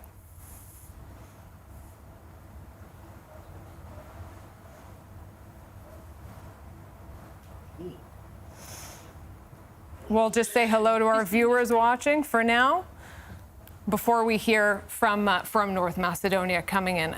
Everybody just has to have a little bit of patience and hope these days with Zoom, but don't forget to send us in your thoughts and questions. And we're live on CAM's Twitter, Facebook, YouTube, so feel free to tell your friends to join in, especially as this is really happening for the first time. All right, well, both of them, we're going to get them back in just a moment because it's obviously really important to be hearing from both North Macedonia and from Montenegro at this point. But let's turn to a group that is actually dealing on the front lines with Jewish communities, the Euro-Asian Jewish Congress. They link between Euro-Asian Jewish communities and work to protect their rights not only on an individual level, but within governments. Their work includes educational activities, initiatives, social projects for at-risk families, preserving the memory of the Holocaust, and combating modern-day anti-Semitism. Aaron Frankel is chairman of the board and co-sponsor of this event here today. Aaron, thanks so much for being with us. Tell us a little bit first about your initiatives. What kind of things are you doing to fulfill your mission? So, thank you. First of all, I want to say some words to the distinguished guests, friends, participants. some words on behalf of the Euro-Asian Jewish Congress, welcoming the Albanian government and the Albanian parliament for their decision to adopt the International Holocaust Remembrance Alliance definition of anti-Semitism. It's a great step which the Euro-Asian Congress appreciate very much. All the previous speakers talk about how much the Albanian people and the Albanian nation always had the positive attitude towards the Jewish people and towards the Jewish state. And I don't want to mention more of the facts of World War II and during decades of history. But what I want to say on behalf of the Congress, you did right, you did moral, you did as always the noble step for humanity and justice. And for that, our great appreciation to you Albanian friends, officials, and each Albanian can be proud. The Euro-Asian Congress, which consists of 30 communities in 26 countries, is acting very professionally in different fields of combating anti-Semitism. The first is we are following, recording, and dealing with each and any case in our territories. The second, when needed, we are giving concrete assistance to the people which were affected by such acts. The next is we are engaged in private and public diplomacy in each of our territories, meeting leaders, meeting governments, leaders of communities, and doing our best to promote fight and to promote action which will bring us all together. And last, I really believe in being a moral example. The main idea that I'm preaching personally is to show and to create and deepen relation with the leaders of communities, leaders of states, leaders everywhere, that through the leadership and the positive attitude will create the anti-movement to hate crime, to anti-Semitism, and to any hate against anyone in the world. Let me just ask you real quick on a personal level. I know this is an important issue for you personally. What are you doing on a more personal level to fight anti-Semitism? So you can see examples of the peace which created in the last few months, in the last few weeks, in the Gulf. This is the results of diplomacy, of personal relation. It's a result of that the leaders are coming together on a personal basis and create the trust and the relation that bring things together on a positive manner. You can see countries like Russia, which are relatively now safe for Jewish people. And this is only because of the belief and the personal conviction of the leader that that's how it should be. The same in many other countries, Azerbaijan. Definitely we talk now about Albania. When the leaders understand the right way and understand the moral way and the noble way, the people will follow. So the way is to deal with the leaders and the head of the communities of different faith and different religions, and to come together and to promote peace everywhere. This is our way. Aaron Frankel, thanks so much for being with us, for chiming in. Stay with us and watch along. Let's come back to where we were just a moment ago. Aleksa Bečić, Parliament Speaker of the Republic of Montenegro. Uvažene kolege, vaše ekscelencije, prije svega zahvaljujem na pozivu za učešće na regionalnoj konferenciji za region Zapadnog Balkana na temu borbe protiv antisemitizma i izražavam zadovoljstvo što ću kao učesnik u ime Skupštine Crne Gore dati svoj doprinos u njenom radu. Regionalna konferencija predstavlja idealnu priliku da se povede razgovor o ovoj važnoj temi, jer je upravo dijalog civilizacijska tekovina savremenog svijeta, koja je izrasla na temeljima evropskog humanizma. Posebno odajem priznanje Republici Albaniji, koja je aktualizovala ovo važno pitanje, čime je postala inicijator političke potpore ovim aktivnostima na parlamentarnom nivou, u nacionalnim i međunarodnim kontekstima, zajedno sa drugim državama regiona. Odbrana i očuvanje tekovina antisemitizma, te samim tim i antifašizma, zadatak je i obaveza svakog pojedinca i države, a posebno naših demokratskih institucija.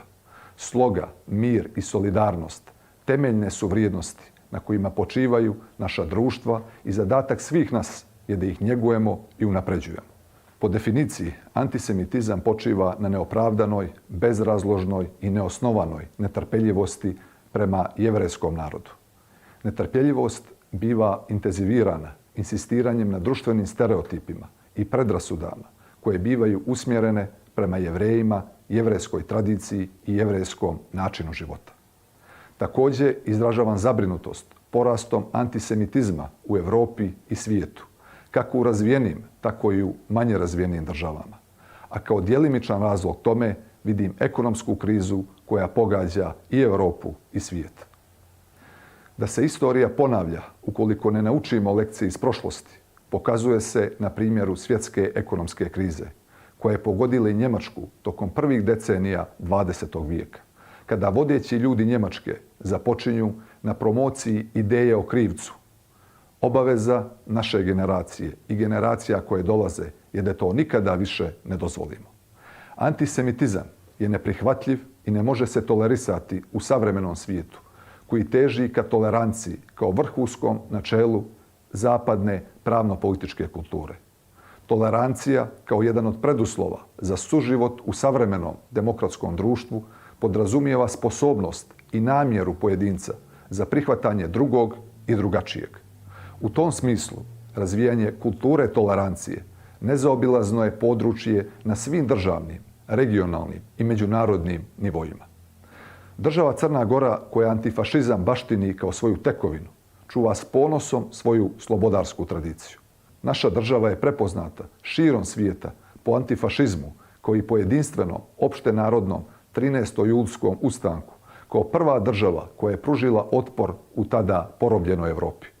Prepoznat je vrednovan njen ogroman doprinos u borbi protiv fašizma sa oko 18.000 žrtava tokom Drugog svjetskog rata, što je za državu koja danas broji 650.000 stanovnika ogroman gubitak. Antifašističkim putem Crna Gora kao multietnička, multireligijska i multikonfesionalna zajednica odlučno korača i u 21. vijeku ka evropskim i euroatlantskim integracijama. Poštujemo i uvažavamo svo bogatstvo različitosti koje našu državu i čine prepoznatljivom u Europi i svijetu. Navedene univerzalne vrijednosti i tekovine antifašizma čine današnju Crnu Goru respektabilnu članicu NATO-a, nadamo se prvu buduću članicu Europske unije i značajnog faktora regionalne stabilnosti. Naredne 2021. godine obilježava se 80 godina od 13. julskog ustanka u Crnoj Gori, te sam uvjeren da će ovaj jedinstveni povod biti od velike važnosti da se tema antisemitizma promoviše u najširem mogućem smislu, kako bi se stvorio opšti konsenzus u državi, prije svega o prihvatanju postojanja ovih nuspojava prošlosti u vidu antisemitizma, kao i o adekvatnim načinima borbe protiv istog. Jevrejska zajednica u Crnoj Gori je mala i broji svega oko 400 pojedinaca. Jevreji su u našoj državi od početka i bez ostatka lojalni građani, posvećeni društvenom razvoju i afirmaciji države, što je njihova karakteristika, imajući u vidu da su ih život i istorijske okolnosti decenijama unazad odvele na sve krajeve svijeta. U državama u kojima postoje grupe stanovništva koje se međusobno razlikuju po vjerskoj i nacionalnoj pripadnosti, po jeziku, etničkom porijeklu, što je imanentno i Crnoj Gori i Albaniji, kao i ostalim državama regiona, veoma je važno tražiti i naći društvene, političke, ustavne i druge modalitete za miran i plodan zajednički život i saradnju tih grupa. Uvjeren sam da je donošenje rezolucije o usvajanju jedinstvene definicije antisemitizma tokom ove regionalne konferencije veoma značajan preduslov za podsticanje drugih najvažnijih zakonodavnih tijela u regionu da nastave put pomirenja sa ciljem svođenja antisemitizma na nultu toleranciju. Na kraju koristim priliku da se još jednom zahvalim domaćinima na pozivu i istaknem važnost ove inicijative koja je usmjerena da istorijski nestabilan region pretvori u oazu mira, što je neminovno u interesu svih naroda na ovim prostorima. Thanks so much to Speaker Bečić of Montenegro. Still with us, of course, is Albanian Speaker of Parliament Gramos Rucci. His country, of course, just days ago making that very big, important step, moving to adopt the international definition of anti-Semitism, becoming one of the only Muslim majority nations to do so, and joining dozens of others in really speaking the same language in fighting against anti-Semitism. And now I want to turn back to Mr. Talat Jaferi, Speaker of North Macedonian Parliament. Thanks so much for being with us, and tell us a little bit, we have not yet heard from your country, how you see your role in this fight.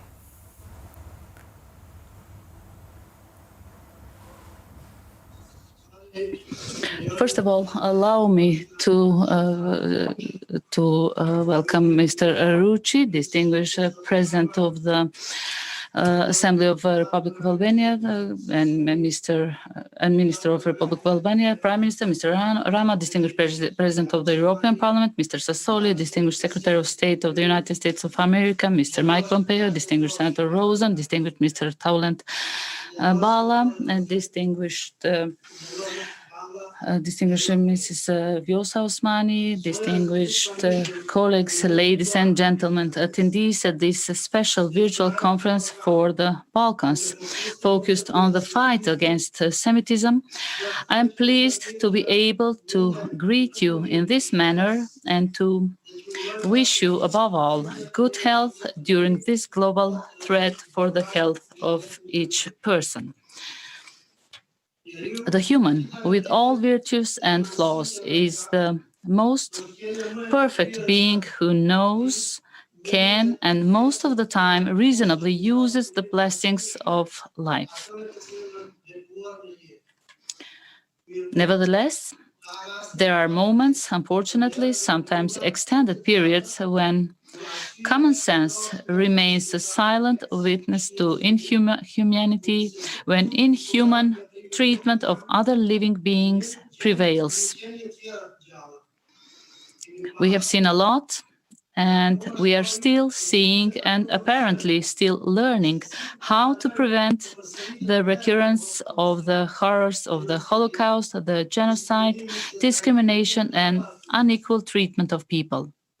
Learning about the Holocaust is not just a matter of simply remembering the facts. Learning about the Holocaust is understanding better the consequences of prejudice, racial intolerance, anti-Semitism, and stereotypes in every society.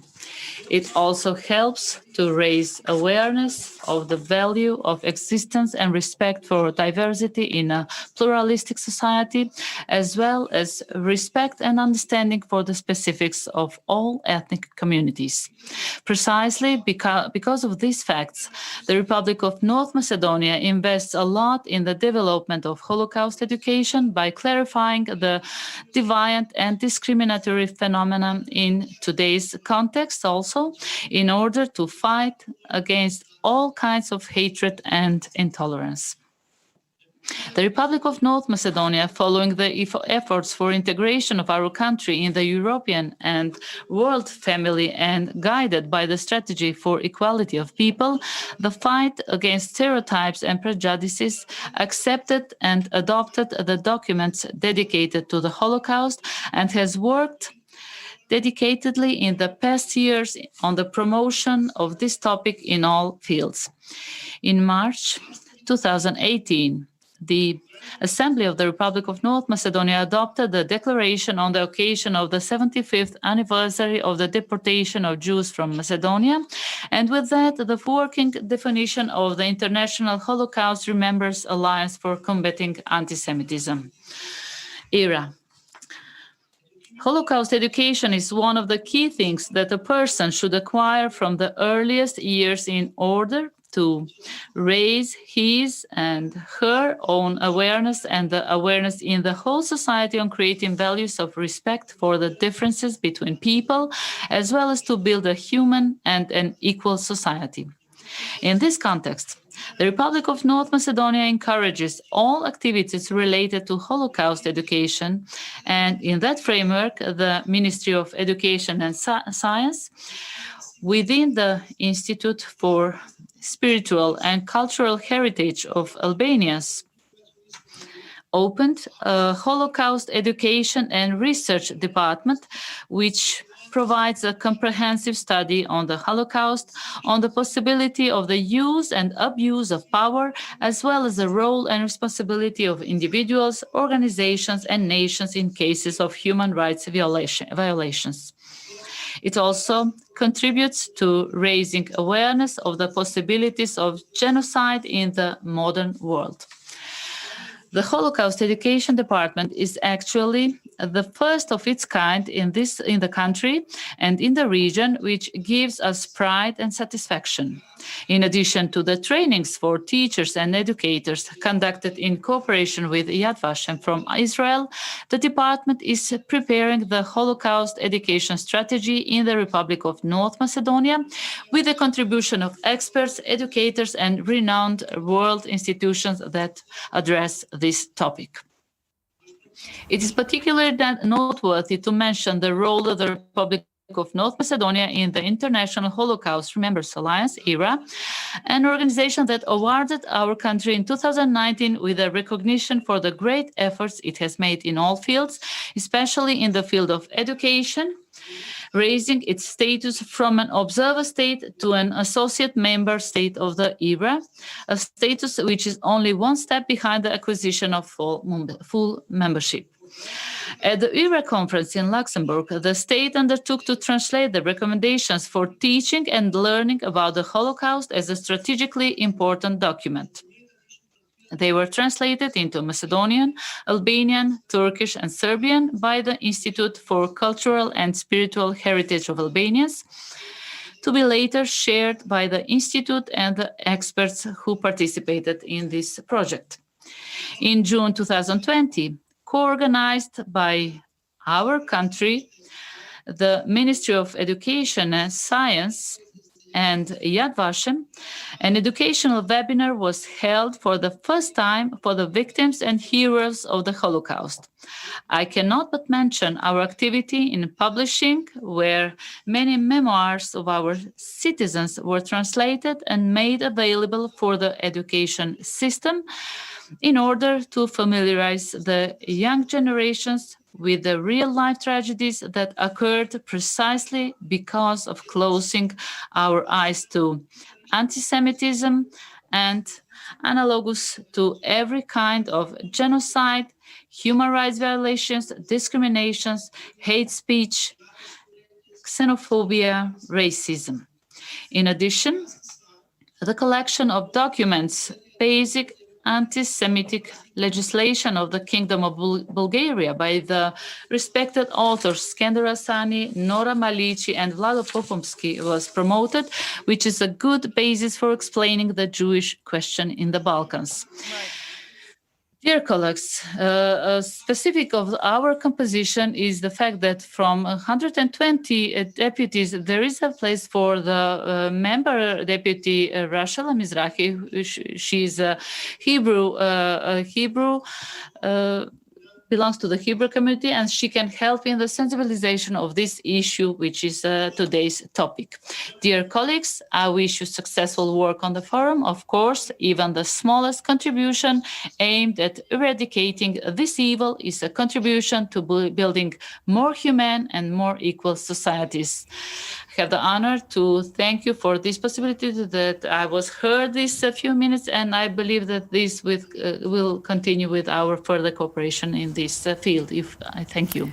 Absolutely. Thank you so much to Talat Jaferi, Speaker of Parliament of North Macedonia. And indeed, we all hope that this is maybe a historic first time that we see this coming together, the Balkans Forum Against Anti-Semitism, but it is certainly not the last.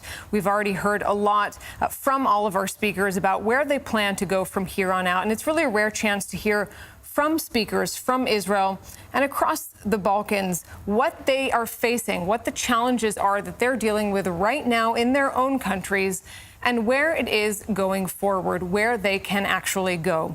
Like I mentioned before, we're going to be having some one-on-one conversations to zoom in a little bit about that later. But first, let's hear from somebody who really has a lot of direct experience with that. Because to deal with anti-Semitism, you have to first know how Jewish communities are actually faring. Geront Kureta is president of the Jewish community of Albania. He's with us from the capital of Tirana. Thank you so much for being with us, for joining this conversation. So we know your country has a relatively small Jewish community. Tell us a little bit about how they are faring in 2020. On behalf, hello to everyone. On behalf of the Albanian Jewish community, I would like to thank all the people who made this event happening in Albania possible. Jews in Albania were traced as far back as the 2nd century.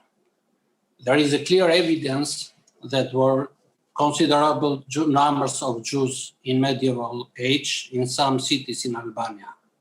In 1920s, Jews were integral part of the Albanian society, mostly in Vlora city, but also in Gjirokastra, Saranda, and Tirana.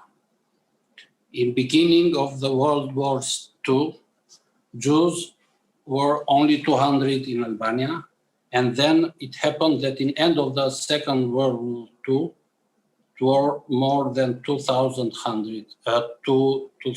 Jews.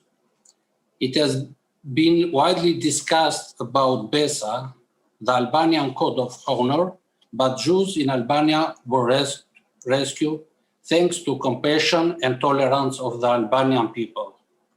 We are grateful and lucky enough to possess the very unique Albanian traditional religious harmony and coexistence, which has reigned in the country for many centuries. In 1991, with the fall of communism, almost all the Jews that were in country left, most of them to Israel. Now in Albania live about 50 Jews. We are a very small community, and this allows us to be friends with one another and to celebrate our holidays together. We are proud today to be Albanian citizen and part of Albanian society. This is not by case that this important forum takes place in our country. A century ago, Sarajevo was called the Jerusalem of Balkans because it had Eastern Orthodox Church, Catholic Church, and standing tall alongside Muslim mosques and Jewish synagogue. At the present day, Tirana is the Jerusalem of Balkans, with its perfect religious harmony and coexistence. All right, thank you so much, Geront Kureta, for sharing a little bit about Albania's small Jewish community. We've heard so much about the incredible history that they have in this country. And of course, we see very clearly the willingness of Albania to protect them now, but also going forward into the future. Well, behind this historic event that we're in right now is the Combat Anti-Semitism Movement. They are a nonpartisan global grassroots movement reaching across religion. Here's a glimpse at how they're adapting and fighting as anti-Semitism takes on new forms every year. In the course of human history, sometimes people have come together to make great progress, to free people, fight for equal rights, and overcome evil. People of conscience have also stood up for the Jewish people in times of distress, to create the State of Israel after the Holocaust, and liberate Jews from the former Soviet Union. But now we must come together again. Today, innocent people are being berated, beaten, terrorized, and murdered simply because of their faith. It's happening in places with large Jewish populations and in places where Jews are virtually alone. Today, Jews are being attacked from the far right, the far left, and by a new form called anti-Zionism. Jews are being targeted online, on campuses, on the streets, and in the halls of important institutions. While many organizations and individuals are combating the scourge, more must be done. So the Combat Anti-Semitism Movement was created. This grassroots movement is bringing together hundreds of organizations and hundreds of thousands of individuals dedicated to making the world better. The movement has a wealth of tools to combat this hate. A digital platform that enables everyone to participate. A website where activities of terrific organizations are shared. A newsletter that disseminates critical news. A forum for people to tell their stories. Contests that enable winners to fund their ideas. And we're giving everyone the chance to join in now. The movement will use its collective power to influence governments, institutions, students, and more world leaders. Anti-Semitism must never be tolerated. L'antisémitisme en France, c'est d'abord et avant tout le problème de la République. We cannot, we must not, and we will not ignore it or tolerate it. Working together, people have accomplished great things. Now it's our turn to come together and help turn hate into hope, anger into understanding, and anti-Semitism into an anathema forevermore.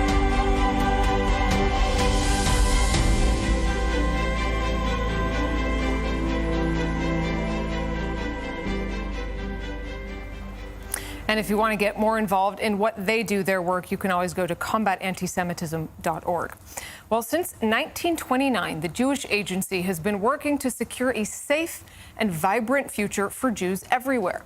They helped build the State of Israel and connect between Jewish communities from the United States all the way to Europe and Latin America. Chairman of the Jewish Agency for Israel, Isaac Herzog, is joining us from their offices in Jerusalem. Isaac Herzog, thanks so much for being with us, for joining into the conversation. Tell us a little bit about what this event means for you. Thank you very much. This is a very impressive and historic conference. I really would like to congratulate our partners in supporting and sponsoring this conference, especially Combat Anti-Semitism and its leadership. Of course, the leaders of Albania, Speaker Roci, my good friend, Prime Minister Rama, and of course, Leader Bella. I want to thank all the partners, especially the leaders from the region, because I believe that strategically, this is a unique step whereby the Balkans are the ones taking the lead in combating anti-Semitism. The adoption of the IHRA definition is of essential importance. It creates clarity as to what anti-Semitism is all about. It's actions against Jews as well as actions against the nation state of the Jewish people in the mere sense that it undermines its right to exist. Of course, one can argue on policies. I was the leader of opposition in Israel. I know what it is to be operating in a very active democratic climate, but this debate with bashers and haters of Judaism in Israel has nothing to do with it. It has to do with the mere right of Jews to operate and live freely wherever they are, without harassment, without fear, without hate, and without violence, and of course recognizing their nation state as any other rights of nations for self-determination. We are indeed marking 2 years exactly to the horrific massacre in Pittsburgh, which was mentioned here before by very distinguished leaders. It is the first time that Jews were suffering from harassment and from casualties, live casualties in America after hundreds of years of dwelling peacefully.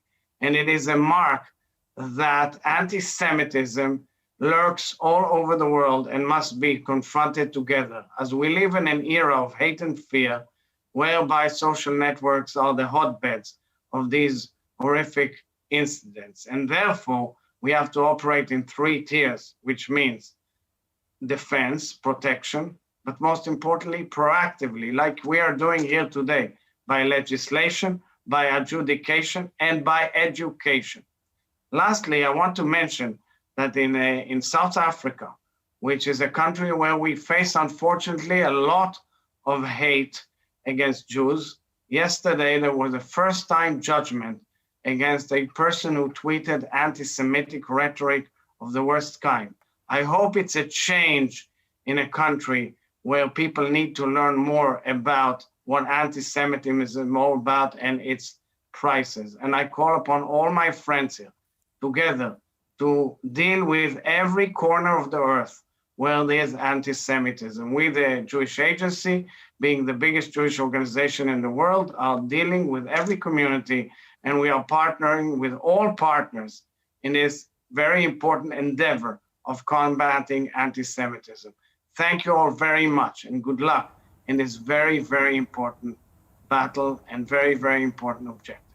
Well, Isaac Herzog, stay right here. Don't go anywhere, because also joining the conversation from Tel Aviv is Robert Singer, an advisor to the Combat Anti-Semitism Movement, chairman of the Center for Jewish Impact, who for 6 years led the World Jewish Congress. And Robert, I know you have your own message to share with us here.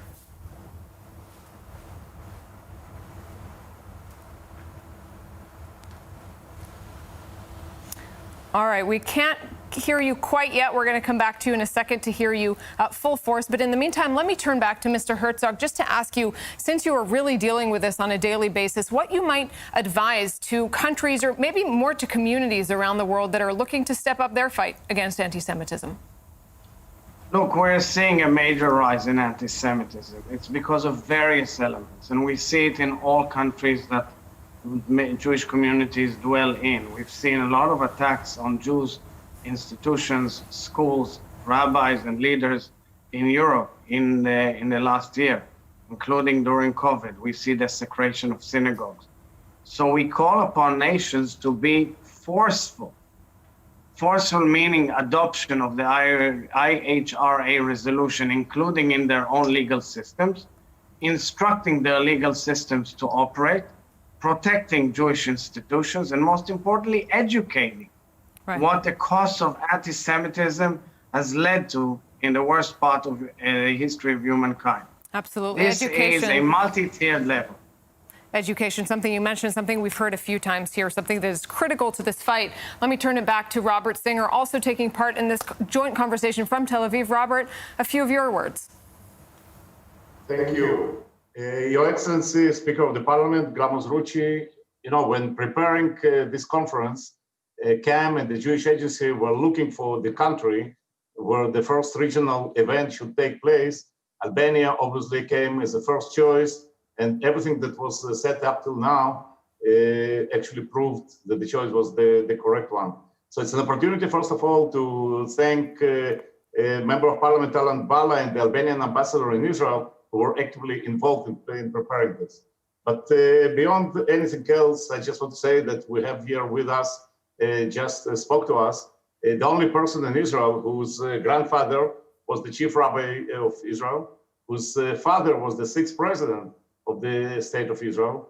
And Isaac Herzog now is the chairman of the Jewish Agency, and is actually the umbrella organization of all Jewish communities worldwide Jewish institutions representing Jewish people. So, and he's just at the beginning of his political career. So he's really combining the three generations of leaders that work for the Jewish people. And it's a great honor to call Isaac Herzog to give a special prize to the chairman of the parliament, to the speaker of the Parliament of Albania. Well, on that note, Mr. Herzog, let me turn it to you. So thank you very much, my good friend Robert Singer. I can tell you, our good friends from Albania, that I grew up knowing the Teitelbaum family, who had fled Frizern, not far away from the border of Albania, from Serbia all the way to Albania, and were rescued in the war. And Raoul Teitelbaum became one of the most famous journalists and writers in Israel. And therefore, I fully identify with the great story of the people of Albania. It is an opportunity to thank you, Speaker of the Parliament, Gramos Rucci, and on you, and through you, the entire people of Albania and your political leadership and your parliament. And for this, together with Robert Singer, we would like to award you, as soon as we see you, with this very distinguished award and sign of appreciation and gratitude for your efforts combating anti-Semitism. And it reads the following: the Combat Anti-Semitism Movement, CAM, Award for Leadership Against Anti-Semitism to the Parliament of Albania, October 2020. It's signed by the Jewish Agency for Israel, which is headed by myself, and Combat Anti-Semitism, which is led by very distinguished world leaders. Thank you very much, dear Speaker. Well, thanks so much. And Speaker Rucci, if you would like to say a few words there, I'll turn it over to you for just a moment.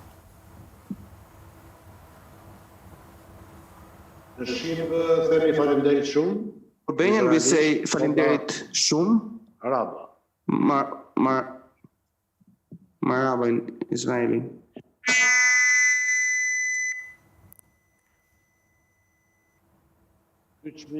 Of course, this prize is not just for me, but it is deserved by all our predecessors who left us at the right side of the history from those difficult years.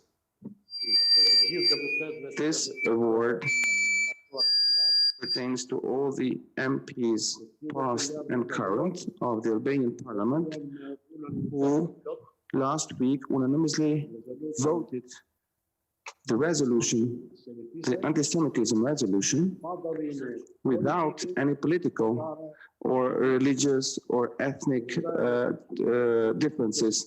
So I want to share this prize with all the Muslim, with all the religious leaders who are present at this joint conference, which shows the unity, coexistence,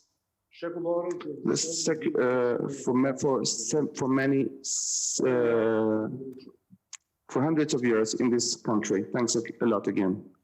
Thanks so much to Speaker Gramos Rucci, and what a great way to sort of accept that award, to see those different leaders from across different religions. Another reminder, as we've heard, that fighting anti-Semitism, that fighting racism, that fighting xenophobia is something that really takes unity across different divides. So thanks again to you, and of course to Robert Singer and to Isaac Herzog, head of the Jewish Agency for Israel. And Mr. Herzog, before we let you go, I just want to ask you, maybe on a more individual level, we have people watching from all around the world, individual viewers who might want to take part and maybe step up their own involvement in their own communities. Do you have any advice for what somebody watching who might want to take part in this fight could do?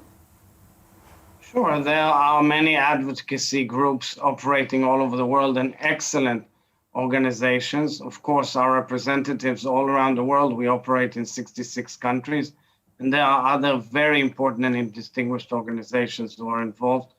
The other thing is, of course, to be there with the local Jewish communities, with their leaderships, to see what they need and how one can help them. And of course, lastly, is to volunteer. There are, unfortunately, many Holocaust museums. there are educational institutions. Anyone should do whatever he or she can do to make sure that it does not recur in their own territory and in their own nation. So there's an abundance of work, and one can join CAM, of course, it's a very important organization, or write to us at the Jewish Agency. You've got it all on the website in 7 different languages. Sure. All right, Isaac Herzog in Jerusalem, thanks again for being with us, for that very practical advice going forward. And as promised, let's take some time now to go in depth with 2 people who have dedicated much of their lives to fighting anti-Semitism and who have some very personal experiences of their own with it. And we'll bring in some viewer questions too. So I want to first welcome Ilan Carr, the U.S. Special Envoy to monitor and combat anti-Semitism, joining us today from Los Angeles. Ilan, thanks so much for being with us. And before we get into all of your work that you do, I'm curious about your own story. You're the son of Iraqi Jewish refugees. How did that shape your sort of worldview, your desire to get involved in this issue? Well, thank you, Nurit. It's great to be with you. And congratulations to the Combat Anti-Semitism Movement, to the Jewish Agency for Israel for this important conference. And I want to say, most of all, thank you, Albania. Thank you, Albania, for everything you've done and for everything you continue to do to make our world a better place. 8 decades ago, Albania was a world moral leader during humanity's darkest hours. And today, 8 decades later, still Albania is an example for the world in terms of tolerance and mutual respect and affection between ethnic and faith communities. But it's more than just tolerance. Like the United States, Albania doesn't simply tolerate its Jewish community, it embraces and treasures its Jewish community. And so I want to thank you, Albania, Prime Minister Rama, Speaker Rucci, thank you for your leadership, not only in Albania, but of course now in your critical role as chair in office of the OSCE. And I was privileged to come to Tirana in February and participate in your amazing conference, leading the OSCE to fight anti-Semitism. Nurit, you're exactly right. I come from a heritage where we lived among Arabs and among Muslims for millennia. And there were great periods in the Arab and Muslim world for Jews, periods really of philo-Semitism, the kind of philo-Semitism that Albania represents today. But sadly, and more recently, there were periods of horrendous anti-Semitism. My mother was a young girl when she saw her father be arrested for no reason other than being a Jew. He was dragged away and thrown in prison. And the rest of my family fled Iraq, and they fled across the border to another philo-Semitic at the time Muslim country, Iran, under the Shah, which was helping Jews escape. And so in these examples, Nurit, we really see 2 different stories, not only of the Middle East and the Muslim world, but 2 different stories really of the world. A story of hatred and anti-Semitism, and a story of philo-Semitism and tolerance. And thank God, a conference like this, with leaders like Prime Minister Rama and Speaker Rucci, the example that Albania provides and the other Balkan leaders, we've heard from their leaders, really is the role model that paves the way to the kind of world we all want to see and that we all want to build. Well, Ilan, I want to go ahead and turn it over to some viewer questions because a lot of people wrote to us wanting to ask you something. So let's hear first from Avi in New York. I am Avi Weinrib in New York, and my question is, approaches to fighting anti-Semitism seem to vary by region. What are the obstacles keeping anti-Semitism from being uniformly addressed globally? Well, thank you, Avi. You know, it has to be globally addressed, and there really isn't anything keeping it from being globally addressed other than a lack of coordination. One of the incredibly important contributions of the Combat Anti-Semitism Movement is to provide that kind of inter-organizational cooperation. And I'll say something else about regional anti-Semitism. You know, every region, every country might have different flavors and different combination of threats. Sometimes the far right is a more pressing threat. Sometimes the far left is the greatest threat to the Jewish people in a particular region. Sometimes militant Islam is the greatest threat. Certainly the chief state sponsor of anti-Semitism in the world today is the Islamic Republic of Iran. But if you look at it globally, all 3 forces operate sometimes operate together. to propagate this sickness of Jew hatred around the world. And I want to say this, not only are these three ideological camps coming together in their hatred of Jews, but also they're joined together in their tactics, because they've all three adopted the powerful technologies of our day, the internet and social media, to give them unprecedented reach and to propagate their hateful ideologies immediately at the speed of a click throughout the world. And that's why anti-Semitism has been rising for over a decade now. I'm proud to say that the Department of State last week broadcast the first ever United States government-sponsored conference addressing and focused on online anti-Semitism, anti-Semitism on the internet and social media, because that's the big unifier here. All of these hateful ideologies are using these powerful new technologies to spread their hate around the world. And so we have to confront it, Avi. Like you said, we have to confront it globally in a coordinated, consolidated global effort. Well, Ilan, I want to take that a step further. It's certainly a global effort, a global problem, but also I want to talk to you about the United States in particular, where anti-Semitism is also on the rise. You mentioned that State Department step, a really important one. What else are you doing, your office, to combat anti-Semitism at home? Well, first of all, we press and focus on physical safety, because, you know, if a person isn't safe, can't leave the home and know they're protected, or put their kids on a school bus and know the kids are safe, you can't live that way. And so working with our allies to ensure that Jewish communities around the world are safe and protected is job one. The IRA definition, you know, as an Army officer, I know that you can't really confront a threat effectively unless you first define the threat. Well, we have the greatest tool ever to define that threat. It's been adopted by more and more countries. It's the International Holocaust Remembrance Alliance definition of anti-Semitism. The OSCE, that Albania now leads so very well, voted 56-1 to adopt the IRA definition. So you can't get less controversial than a 56-1 vote.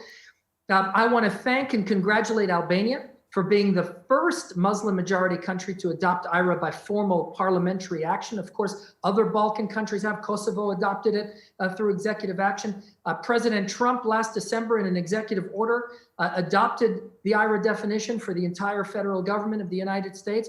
And I'm proud to say that just a few days ago, I concluded and executed an agreement with the Kingdom of Bahrain's King Hamad Global Center that not only pledges to combat anti-Semitism throughout the Middle East and throughout the world, but adopts IRA and uses the IRA definition, the first Arab entity to employ the IRA definition to define anti-Semitism. So physical safety, the IRA definition, condemning anti-Semitic movements, focusing on the internet like I talked about before, and then, as we said before, education, education, education. If you really want to combat this scourge of anti-Semitism, we have to educate it. Speaker Osmani said it so well. We've got to educate all of the world's children, not only about anti-Semitism and its threats, but also about the beauty and the history of the Jewish people and the contributions that the Jewish people have brought to the world. I call it an education in philo-Semitism, not only an education about the Holocaust and anti-Semitism. If we do all of that, those are our key initiatives for the State Department, for the United States. And if we can do all of that together, I have no doubt that we can roll back this scourge of rising anti-Semitism. An important note of optimism, and certainly it has been quite a few months in terms of Israel-Gulf relations and the Gulf's willingness also to confront anti-Semitism. Let's go ahead and bring in one more question for you. This one from Boston. Hello. My name is Daniel West Cohen, and I'm calling in from Brookline, Massachusetts.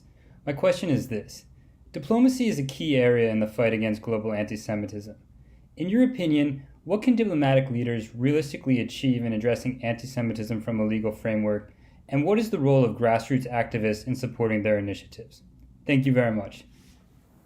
Great question, Daniel. I think they're both critical. You know, look, as America's lead diplomat for the fight against anti-Semitism, diplomacy is a large part of what I do, and it is critically important.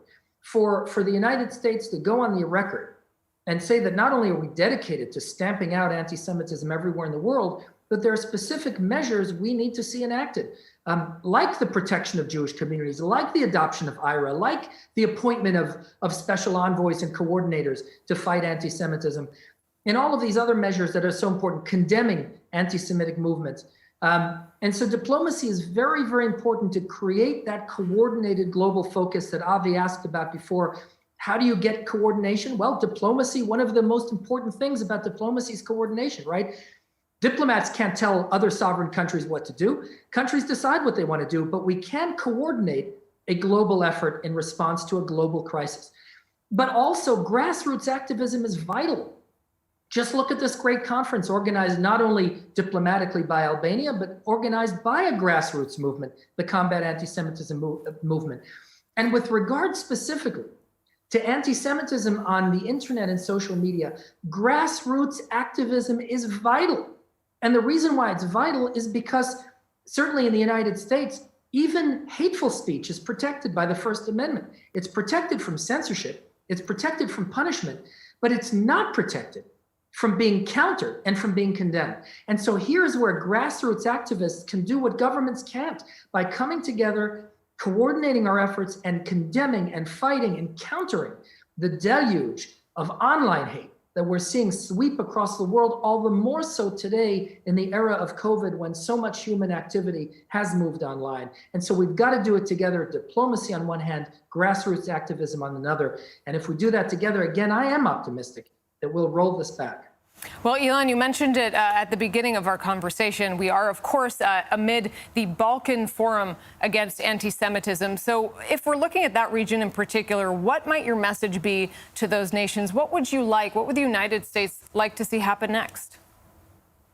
Well, my dear friend, Chairman Herzog said it so well. The Balkans are emerging as leaders in this fight. I mean, truly leaders. Kosovo, first Muslim majority country to adopt IRA in any fashion. Now Albania, the first country to do so by Muslim majority country to do so by parliamentary action. The long tradition of philo-Semitism, we heard, how moving was that to hear about Tirana and Sarajevo competing for being the Jerusalem, right, of the Balkans. It is an incredibly moving thing to see, again, not just tolerance, but far beyond tolerance, true philo-Semitism on the march, thanks to the great leaders we have in the Balkans. And so the message really is that we need more of the same. And we've got to carry this message around the world that the way to combat anti-Semitism is to be bold and to be aggressive and to say, not only don't we tolerate it, but here's what we're going to do to counter it. We're going to drive philo-Semitic narratives. We're going to fight to protect Jews. We're going to adopt the IRA definition. We're going to condemn anti-Semitism, and we're going to do it together. Let me tell you, the Balkans really have become a model for the world, and Albania certainly is really, like I said, a moral leader, and we're so grateful. Especially now that Albania is leading the 57-country OSCE, we're so grateful for Albania's great leadership. And I know that with this kind of emphasis coming from the Balkans, our future is bright. U.S. Envoy Ilan Kar, thanks so much for that. Thank you for the optimism. I think it's something that we all need these days, especially in these conversations when we are talking about how to take practical action going forward. Let's have another in-depth conversation with somebody who has really dealt with this issue his entire life. Natan Sharansky was born in Ukraine, and after getting his degree in Moscow, became deeply involved in the struggle of Soviet Jews to emigrate to Israel.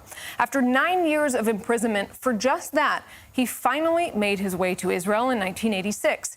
There, he started a long career fighting for Soviet Jews, serving in several Israeli governments, and serving as chairman of the Jewish Agency for Israel. I could go on, but in the interest of actually getting to talk, Natan, thank you so much for being here with us on this really historic day. Thank you, and I'm really excited. The one who for 50 years is dealing with anti-Semitism, facing anti-Semitism, then fighting anti-Semitism, looking for the allies all over the world, to see this conference, to see how the Muslim world, Muslim countries are joining this struggle, that's really is extremely optimistic side. Well, I mean, let's start. Thank you, everybody who organized this conference. Let's start also with your personal story. It is quite an incredible one, and I'm curious how that story, your own heritage, affected how you see the problem and the challenge of anti-Semitism today in 2020.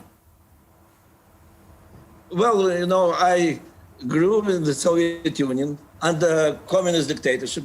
The senior citizens of Albania definitely know what it means. And so first of all, I faced this desperate attempt of the regime to disconnect Jews from their heritage, from their faith, from their culture, and of course from the state of Israel. But I also saw how it starts from Jews but never finishes with the Jews, how the persecution of Jews then turns into persecution of practically all the people who insist on their identity, who insist to be different than communist ideology demands from them to be. And that made me sure that the struggle against anti-Semitism is the struggle in the interest of all the people of the world. And later, when unfortunately it was so sad to find out that in the free world, you can suddenly see the return of old anti-Semitism and the emerging of the new anti-Semitism. That was very alarming. And I really traveled over more than 100 campuses in the United States of America and many countries. And then I came with this idea that we really must have a clear definition which connects all the new anti-Semitism. And I'm glad that today it's an international definition. And Albania, that's really a historic event, joins the countries who define anti-Semitism and fight anti-Semitism. Well, Natan, we have a lot of questions from viewers for you, so I'm going to go ahead and turn it over to them. Let's start with the first one from Israel. Tamara Barons in Israel. You've spoken about how college and university campuses are the greatest incubators of anti-Semitism today. Given that the students of today will be the next generation of leaders, how do we ensure that they won't be anti-Semitic?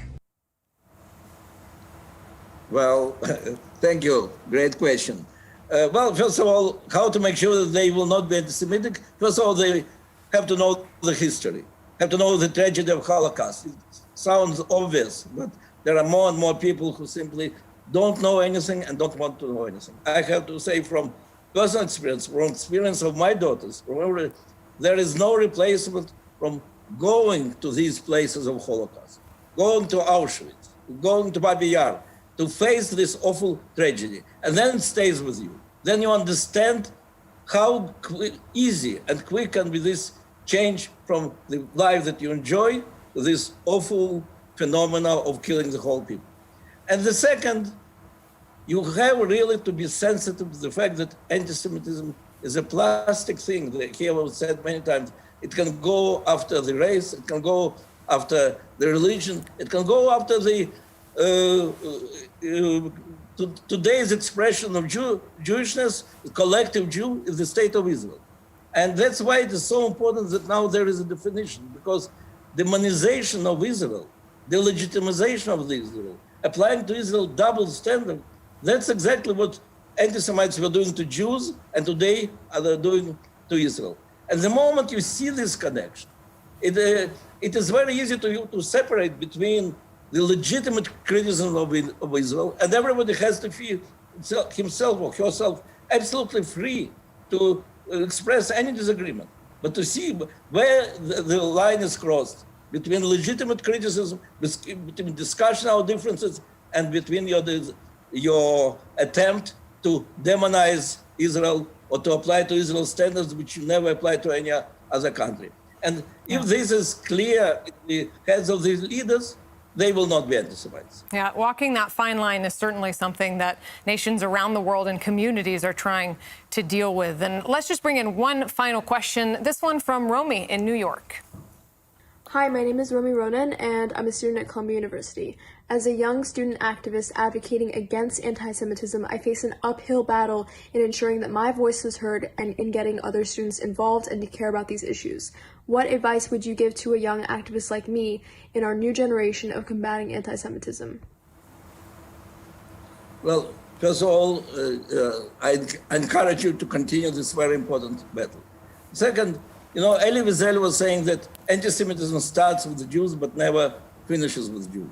That's exactly what you and your friends on the campus have to remember, that anti-Semitism is something what is threatening to all the people. That's the beginning of racism. That's the beginning of the hatred towards the others. And one more thing, very important in the universities. Everybody fights for human rights. Everybody believes in human rights. Everybody loves human rights. And today, very often, human rights banner is hijacked by the anti-Semites. They are trying to say that the real feminist cannot be Zionist, or the one who is for the rights of LGBTs, he cannot be Zionist. And we just now saw here the facts brought to this conference. And you have always stick to the facts and to remember and to remind everybody, and first of all to yourself, that if you are really for human rights, for the democracy, look what is happening with human rights in Israel, what is happening with the rights of women in Israel. And then challenge these lies of those who really believe in human rights. You know, I was many times facing the demonstrations for the rights for Palestinians against me. I was saying, you know, I am ready to join your demonstration for the real freedom of Palestinians, for the real rights of women and all the others in Palestine. But the moment you unmask this hypocrisy of saying that Zionism is against human rights, the moment you show that the picture, the real picture of the world is absolutely opposite, you can get many friends and you can build the real front of solidarity against anti-Semitism. Natan Sharansky, thanks so much for being with us, and your wealth of experience, as you mentioned, decades of experience fighting this, both in the former Soviet Union and today, is really helpful for questions like we just heard on how students, how young people around the world can actually do their own part to fight anti-Semitism in 2020. Well, before we conclude this historic forum, we want to open it up to a wider conversation with a range of voices to weigh in on the global fight against anti-Semitism, and again, on a practical level. Joining us now are Robert Singer, chairperson of the Center for Jewish Impact and former CEO of the World Jewish Congress, Katarina von Schnurbein, the European Commission coordinator for combating anti-Semitism, Lord Eric Pickles, the UK's special envoy for post-Holocaust issues, and Mark Weitzman. He's director of government affairs for the Simon Wiesenthal Center and chair of the Museums and Memorials Working Group at the IHRA. Thank you all so much for being with us. And well, Robert, let me start with you. We heard from you a little bit before, but you are really one of the most experienced executives in the Jewish world. You work with the Israeli government, you run the Jewish Educational Network. So how do you see the sort of development in the perspectives of anti-Semitism over the last few decades? Thank you. First of all, it's a great honor to be on the same panel with the Lord Pickles, Katarina, and Mark. These are the real people doing real job on daily basis, and I would say even on an hourly basis. As an executive vice president and the CEO of the World Jewish Congress, we usually used to say that the most important thing is really the definition, and Ilan Kar spoke about this, and some of my predecessors, and this is exactly what the Albanian parliament did these days. And then, of course, the awareness and reporting, which not always takes place. The third one comes, obviously, the legislation and the security and the law enforcement, which my colleagues are dealing with. And since I'm chairing now also World Door, the largest educational Jewish network, and I used to say it before, and I want to say it once again, the most important thing in my mind in the long run is, of course, education, and the new dimension that we should bring into this discussion is really the online education. We have today the situation while 70 to 80%, sometimes up to 90% of the kids are not attending schools. And most of the information they're getting these days is obviously from the social media, and CAM is working closely on these issues with Facebook and Twitter and other organizations. And I think that more should be given, more attention should be given in this area. So I would say education is the key in the long run, or strategically how to deal with this issue.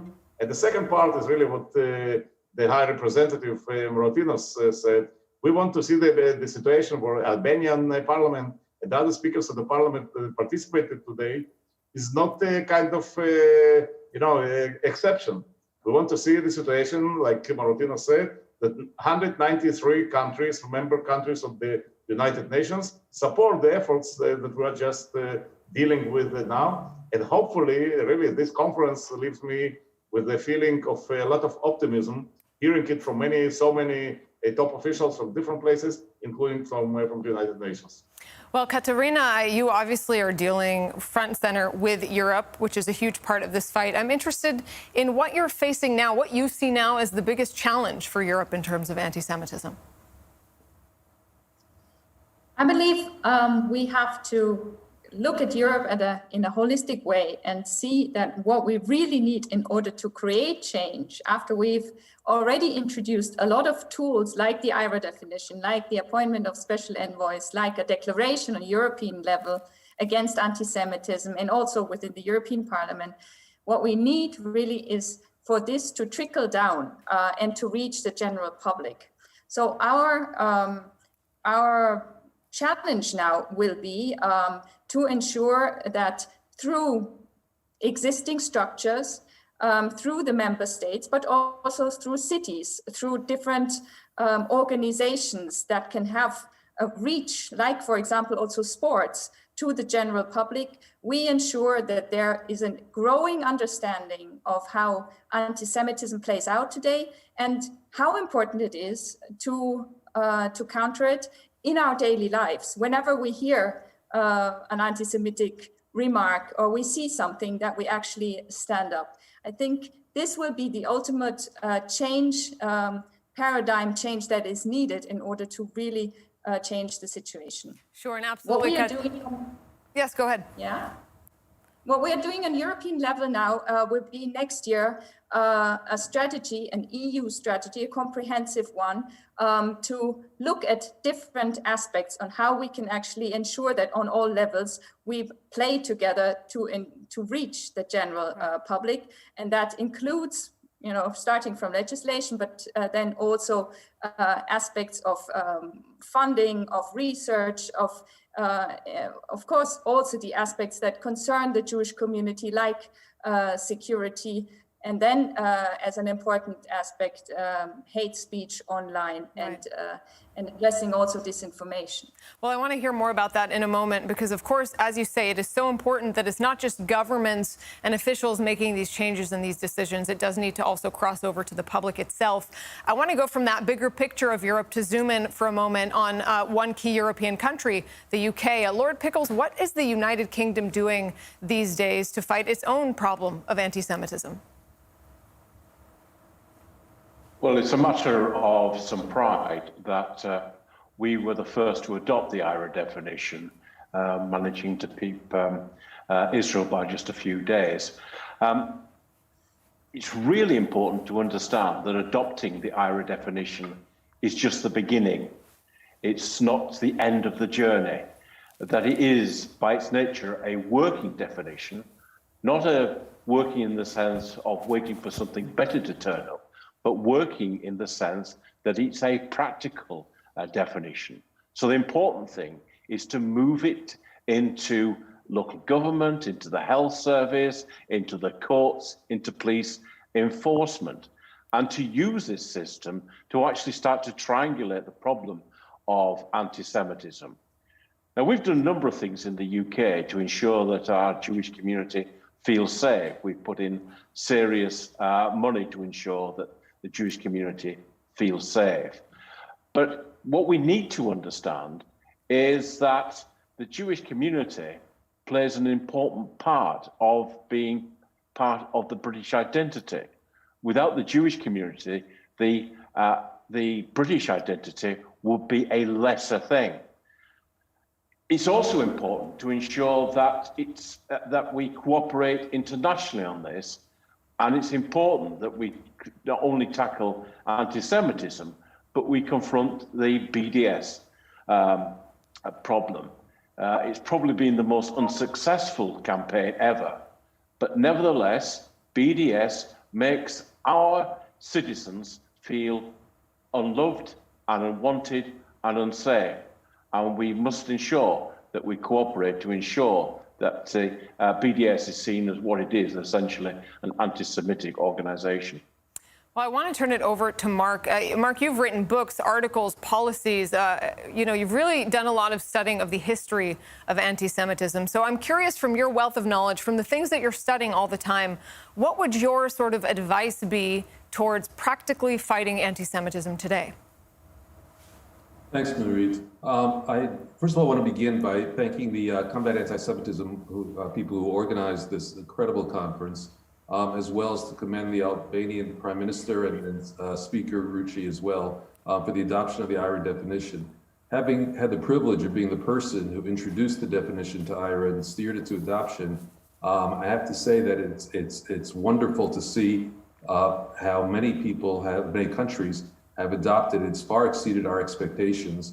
I also want to commend another country, also a smaller country like Albania, Romania in this case, whose late ambassador, Mihnea Constantinescu, was my partner in steering the definition through IHRA, and really are showing the power of smaller countries. And you asked about practical application, how smaller countries can model and lead and have larger countries hopefully follow behind. I think one of the things I'm going to suggest, the recognition of the structural elements of anti-Semitism in Western culture, ranging back from the earliest printed books, which include pictures of the blood libel, all the way through to today's social media, where mention was made of the anniversary of the tragic, the second anniversary of the tragic shooting in Pittsburgh 2 years ago, where we already find postings on social media hailing the shooter as a saint. This just coming this week. And it shows how vivid and how strong these images are and how they're transposed into today's world. The ability of anti-Semitism to adjust and fit the current styles of conspiracy theories of Jews as carriers of illness, of the rich Jewish banker, show the adaptability of anti-Semitism to new forms and new tropes, and show how we need to have a background in understanding it historically to apply to today's world practically. And lastly, in this regard, again, Albania has shown a model of a positive Muslim heritage of fighting anti-Semitism in its incredibly brave actions during the Holocaust. But we also have to recognize that both Islam and Christianity have elements of anti-Semitism that have historically played it out, demonstrating, for example, that Jews need to be treated as exiles, permanent exiles, not being eligible for their own homeland as a punishment, or being second-class citizens. And this has led into, along with parts of really an outmoded far-left communist ideology, to the anti-Zionism that we see so prevalent as a form of anti-Semitism today. Well, Robert, part of what Mark just described so well is how anti-Semitism is adapting. We know that it's taken on different forms, that it's not sort of maybe in the more classic form that most people would recognize. So if you were to sort of pick out, to single out one key thing in the fight against that changing form of anti-Semitism, what might it be? I would say that, as I said before, if one item should be singled out, it's obviously education. My position in the World Jewish Congress, we had a very successful partnership with UNESCO in many dozens of countries worldwide. So it should be done both on the levels of teachers, of professors in different universities, but more importantly, on the level of young students. And as I said, once again, we have to give a special attention to what is happening today online, including online education on these specific issues, history, and like Mark rightly said, we shouldn't deal only with the current events, which are terrible. We have today the situation that there is no single day, a year, that there is no anti-Semitic accident or violence against Jewish person. In Germany, for example, it's every 3 days. So we should deal, obviously we should deal with this, but we have to keep in mind that there is a history to these things, and we should educate young generation about the phenomena and how to deal with this. Well, Katarina, you mentioned earlier the EU adopting this new executive strategy for how to deal with anti-Semitism. So tell us a little bit more about that. I mean, what is the European Union going to be doing differently from here on out? Yes, indeed. President von der Leyen confirmed in her State of the Union how important it is to tackle anti-Semitism in a holistic way, and acknowledged also the magnitude of the program, which led to the announcement of this strategy most recently. what we have to change now is in line with what I said before. We'll have to look at mainstreaming anti-Semitism into the different policy areas. So using the structures that are there, but infuse concrete action against anti-Semitism wherever possible. The German presidency of the EU is currently negotiating a declaration to this end, which means that we'll get the member states on board. And we ourselves can go as European Commission, for example, with regards to campaigns also in the online sector, to use the internet, the structure of the internet also for positive messaging. And we did, for example, a campaign against conspiracy myths, which was called Think Before Sharing, together with the World Jewish Congress and UNESCO on Twitter in July, when we saw that COVID had such an impact on the rise of anti-Semitic hate speech on the net. This is one aspect. So to really see and look into where the EU as an organization can make a difference, the European Commission on European level. But then, of course, we want to support, and we have been doing so already, the member states in their national strategies, and in going, as I said, it needs to trickle down using their structures and their competences with regards to, for example, education, but also security, the training of law enforcement agencies, training of teachers, and ensure that they are equipped with the necessary tools, and they don't have to reinvent the wheel, but we can offer the exchange of best practices to them. And then I believe we need to use also the societal structures. For example, Bavaria, one region of Germany, has recently sent the IRA definition to about 400 NGOs, saying, look at this definition.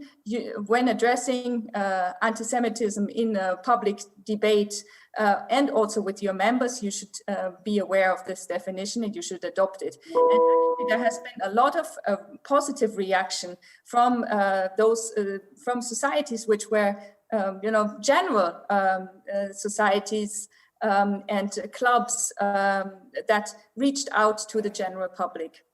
So all these aspects will be part of the strategy. Lord Pickles, as Katerina just mentioned, the issue of online anti-Semitism, we have seen that rise during the COVID-19 pandemic, something which really mirrors what we've seen decades and decades ago, again, in other similar cases of sort of global health scares. How concerned are you about the issue of online anti-Semitism? And maybe more specifically, how confident are you in nations' abilities to actually deal with it? I'm very worried, and it's not just been in the Jewish community, it's been Chinese and Muslim community that have had various lies told about them, suggesting that they were responsible for the spread of vaccine, of the virus. And I think it is important. We've got a bill coming before our Parliament, the online, which will create a duty on the providers of the internet service, of the social media, of having a duty of care. That should be on the floor of the House of Commons at the turn of the year. I think we need to really understand with the IRA definition that it actually does deal with a modern form of anti-Semitism, and that it looks at the way in which we treat our Jewish citizens, in particular, the various examples that are given in the IRA definition, in a way that the examples are the point, that you can't really adopt the IRA definition unless you adopt the examples. And they go to the very heart of what modern anti-Semitism, trying to suggest that Jewish people are somehow have a dual loyalty, that the loyalty to Israel is greater, suggesting that somehow that they're a fifth column inside society. It's immensely important that we are robust in tackling this. It's immensely important that we clearly demonstrate that anti-Semitism is something to be defeated. I am not interested in trying just to push back on anti-Semitism. I think our aim should be to completely and utterly destroy it, because it acts as a cancer inside society that goes way beyond the Jewish community. Well, I mean, so important what you're saying, that online the lines are even more blurred. I mean, the lines between what is anti-Semitism and what is not. And that is something that so many nations are trying to navigate right now. So maybe before we conclude, Mark, I want to come back to you. I know that you have testified to U.S. Congress. You've met with world leaders. What might your message be to Balkan nations that are all gathered here today for this historic event and looking to step up their commitment, their involvement against anti-Semitism? Well, I think I would begin by saying the need and the necessity for strong political leadership, and we've seen it demonstrated here already, but it certainly applies not just to the Balkans, but every place. My friend, Dr. Ahmed Shahid, the UN Special Rapporteur for Religious Freedom, and I believe issued a landmark report to the General Assembly last fall on anti-Semitism, in which he described anti-Semitism as being toxic to democracy. I think he's quite right about that. Anti-Semitism really threatens to undermine every aspect of human rights and democratic rule, and is a challenge that transcends, not just or applies not just to the Jewish community, but the threat applies to everybody. So I think that one thing is the strength of political leadership, but at the same time, I would caution and say anti-Semitism should never become a political football. It should never be used for political purposes, meaning that anti-Semitism on the right needs to be called out by people on the right, not just on the left, and on the left it needs to be called out by people from the left, not just on the right. Otherwise it becomes an exercise in finger pointing for political gain. And we really need the bipartisanship that this whole effort that Combat Hate is expressing. I'm glad through the work I do at the Simon Wiesenthal Center that we've been able to work with government officials across the border on all sides of the political divide. We've been able to work with Facebook, with Google and Twitter and those companies, and we've finally seen some action in that, which is perhaps very late in the game, but still offers hopefully a way forward to dealing with the online issue. And the last thing I would say is that, again, we need to remember history, not to whitewash it, not to allow history to become a political tool as well. If it was the Holocaust, countries should not hide behind comfortable myths, but should recognize the contribution of collaboration that happened and not use and distort the history of the Holocaust for political purposes as well. All right, Mark Weissman, thanks so much for that. Thanks, of course, to Lord Eric Pickles, to Robert Singer, to Katerina von Schnurbein, all of you doing important work and with such great insight about how to fight global anti-Semitism, which is, of course, the core of what we are talking about here. And I want to bring one final panel into this conversation, because one thing that has become a key part of fighting anti-Semitism across the board is pretty basic, a definition. You've already heard about it many times right here, the International Holocaust Remembrance Alliance, their definition of anti-Semitism, a way for governments and institutions around the world to speak the same language, to have a tool to fight with on and offline. Now that Albania has taken the big step of joining them, we're going to take a wider look at what it actually means. Weighing in with us now is Lord John Mann, the UK's advisor on anti-Semitism, Rabbi Andrew Baker, the personal representative of the OSCE chairperson in office on combating anti-Semitism, Ambassador Michaela Kuchler, chair of the International Holocaust Remembrance Alliance, and Valentina Leskaj, a former vice president of the Parliamentary Assembly of the Council of Europe. All distinguished speakers weighing in. Thank you so much for being with us. And Rabbi Baker, let me just start with you, because you were involved in a sort of earlier version of this definition. So talk to us a little bit about the sort of origin story of this, how this came about. Very pleased to do so and happy to be there and to be, if only virtually, back in Tirana in Albania. As was mentioned earlier, the OSCE, under the Albanian chairmanship, organized in February a high-level conference focused on the fight against anti-Semitism. Many of the people participating today were there at that conference. So that Albanian leadership, in a sense, began this year, even as it is with us as we come toward the end this fall. The definition really goes back to 2004, 2005. It ultimately was adopted by a small center, the European Center, Monitoring Center on Racism and Xenophobia. It later became the EU Agency for Fundamental Rights. But it had witnessed significant upsurge of anti-Semitism in Europe in the early part of that decade. A renewal of incidents, particularly in Western Europe, attacks on Jewish targets. And the reality was people didn't identify them, didn't recognize them, didn't see them as being anti-Semitic. They might have been dismissed as simply being based on some political antagonisms. It became very clear that if we're going to monitor anti-Semitism, identify it, collect data, combat it, we need to be able to first define it.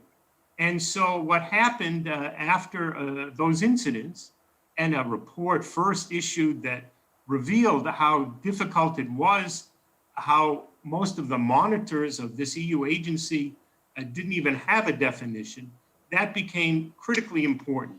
Of course, at that time, we also saw the development of anti-Semitic incidents, attacks, rhetorical and even physical, that related to anti-Semitism in the context of anti-Israel animus. So that too was a critical element in all of this.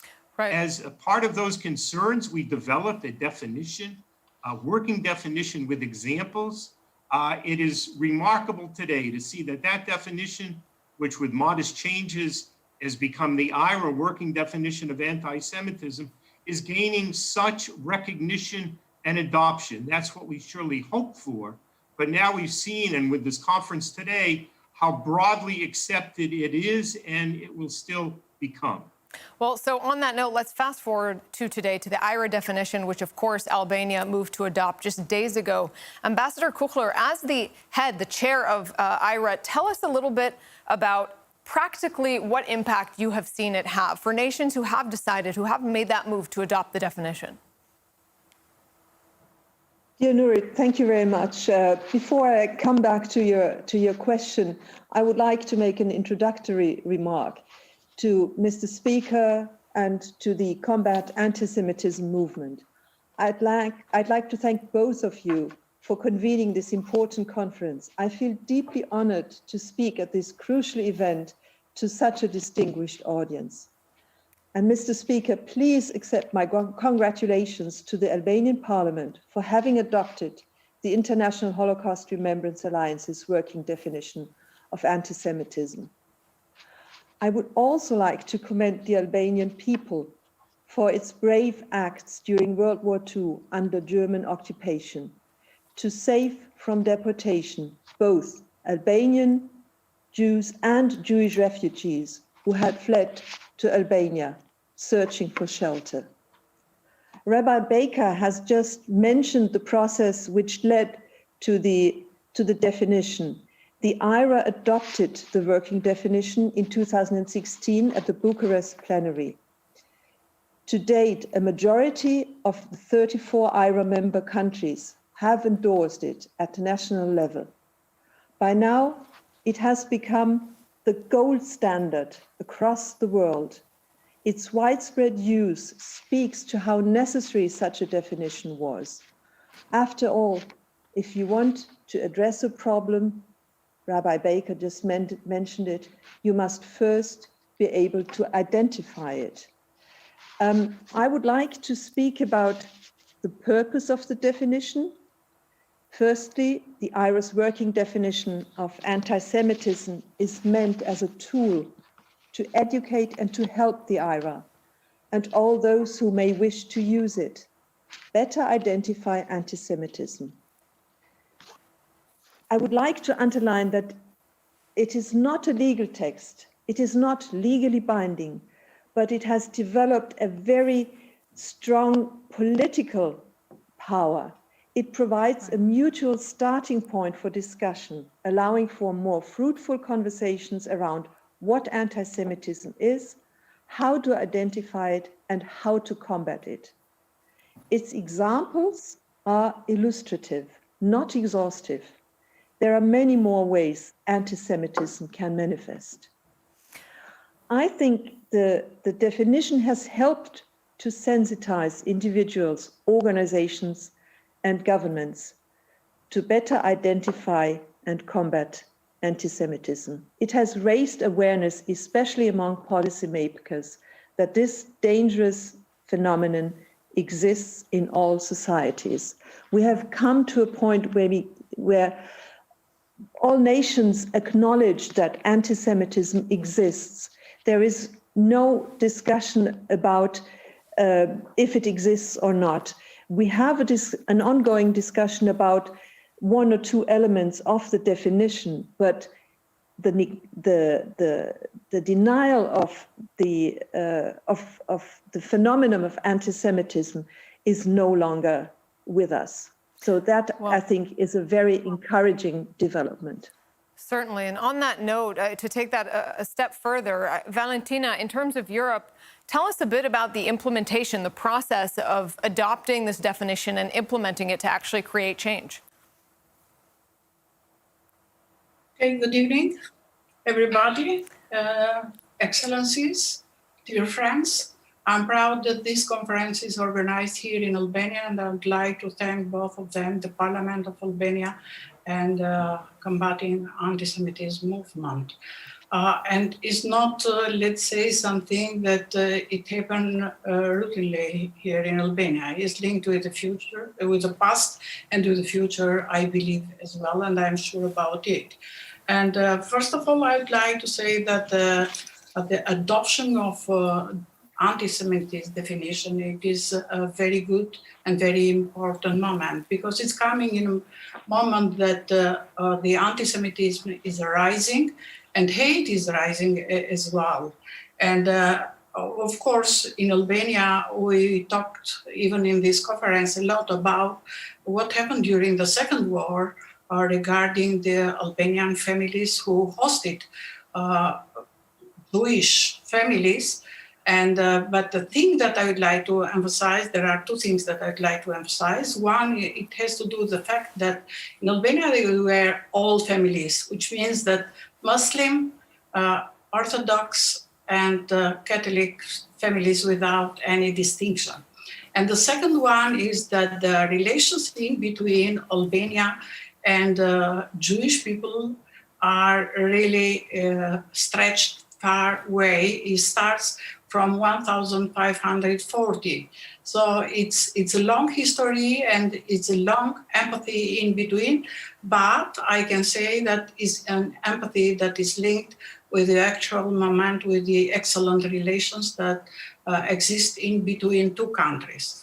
I'd like to say that the Albanians are known for their religious tolerance, but I could say that the tolerance is not something that comes in DNA. Of course, needs investments, need to guard, need to nurture, and I am very proud to say that my country is really working in this direction, and this could be a guarantee for the future. But saying this, saying the fact that the tolerance is not something that exists forever, I would emphasize again that it was very important to adopt this working definition, because we need to have a standard, and this definition, I can say, is a standard, and of course need to adopt it in all pyramid of the state, but not only for the pyramid of the state, but for the whole society as well. I recall the idea that such crimes that happened 75 years before, when the world said, never again, it's shocking to see it today. And I'd like to bring today in this conference a fact that I believe everybody knows, that sometimes, very often they describe the anti-Semitism like anti-Israel attacks. But one should think that what has to do a school for kids, or let's say a synagogue, or what has to do a center for the culture, or let's say that shop kosher. with what is happening in Israel. So this is the idea that I would like to emphasize, that today there are a lot of myths and of course a lot of lack of knowledge as well. I have seen some statistics, not in my country, but somewhere in the Europe or in US as well.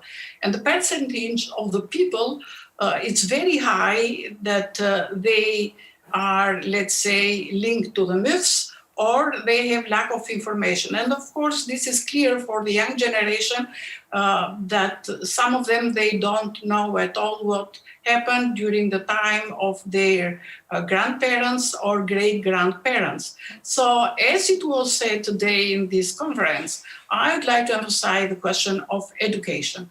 And I would like to bring a very modest example from Albania. In Albania exists one center that is called Regional Youth Cooperation Center, that it was set up as a part of Berlin process by the proposal of President of Serbia and the Prime Minister of Albania.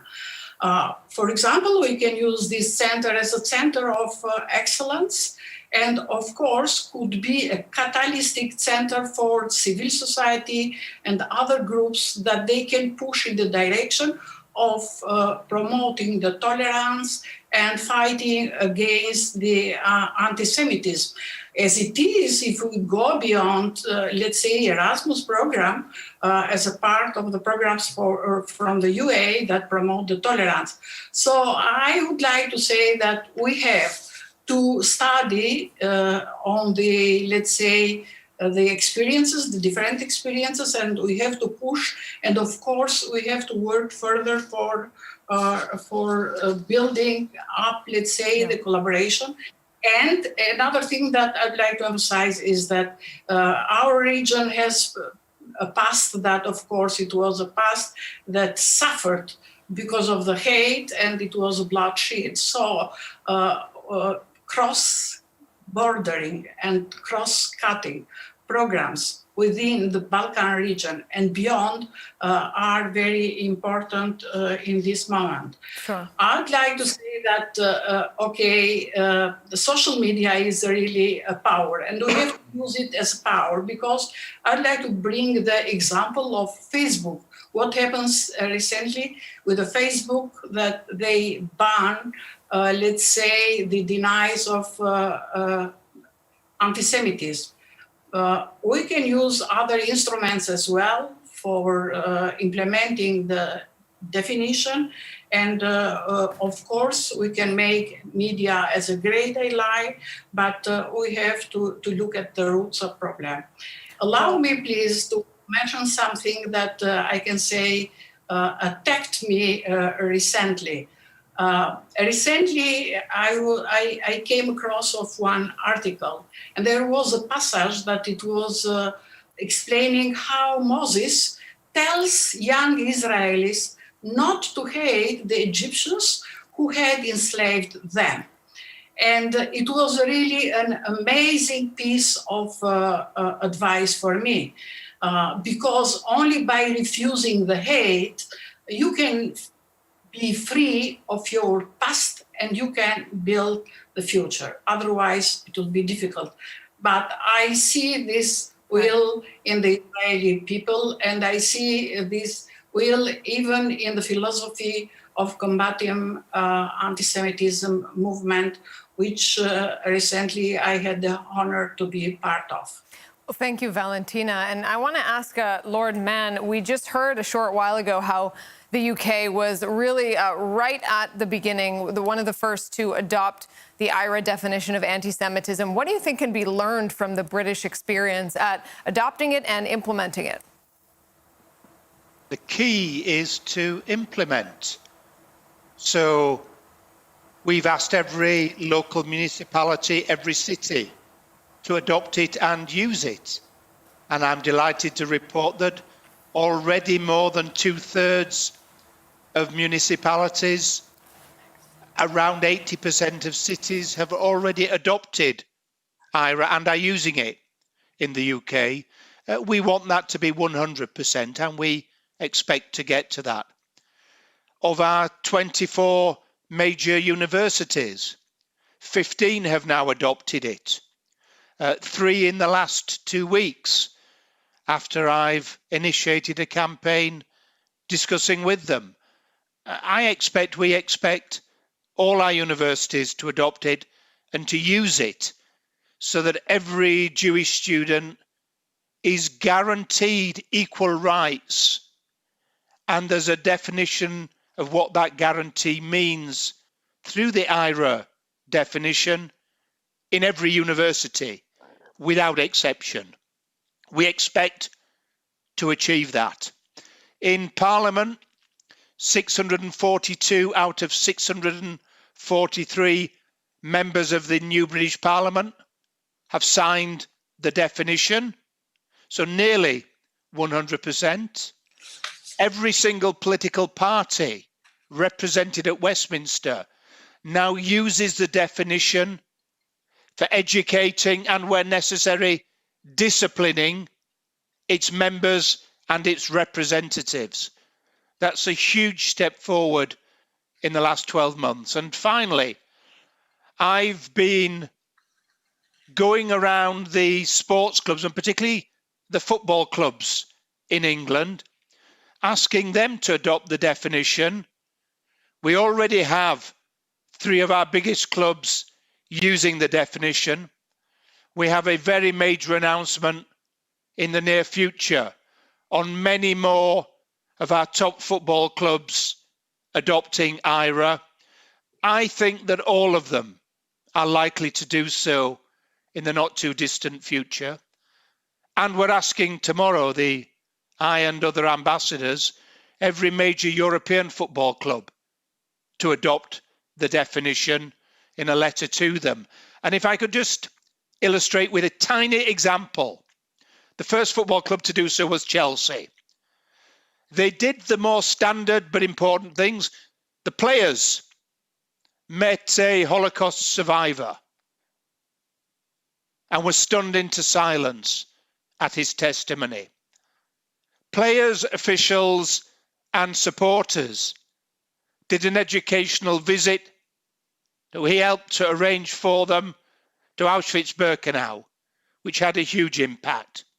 Many more such educational initiatives since, but in particular, anti-Semitic Chelsea football supporters found online to be ignorant and anti-Semitic are being invited in to be educated, not by government, not by us, but by their football club, the football club they love, they support, whose shirt they wear. And already we are seeing people apologise for what they have said, what they have done, learn and understand that if they want to be part of the family of their football club, they have to represent its values and therefore not be a racist and not be an anti-Semite. I would like to see the cities of every country that's adopted IRA adopt it and use it, the universities of every country that's adopted IRA adopt it and use it, and the football and other major sports clubs of every country that's adopted IRA adopt it and use it. Then we're really, really going great places, and I think that that's possible.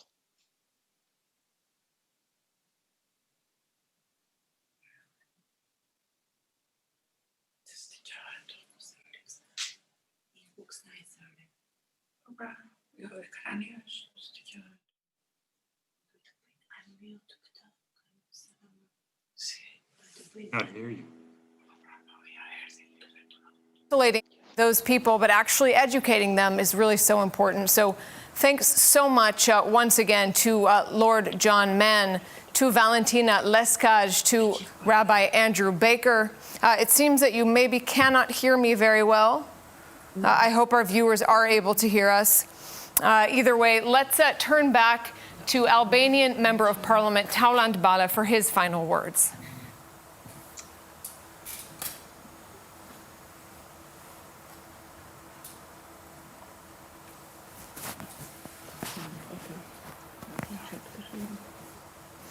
I think you might not have heard me out there, all our viewers, very well. So I'm going to try one more time. Hope that our audio is okay. As we bring this all to a close, I just want to come back to Albanian Member of Parliament Tolerant Bala. You helped us kick off this historic gathering, and we'd love you to share a few words to help bring it to a close.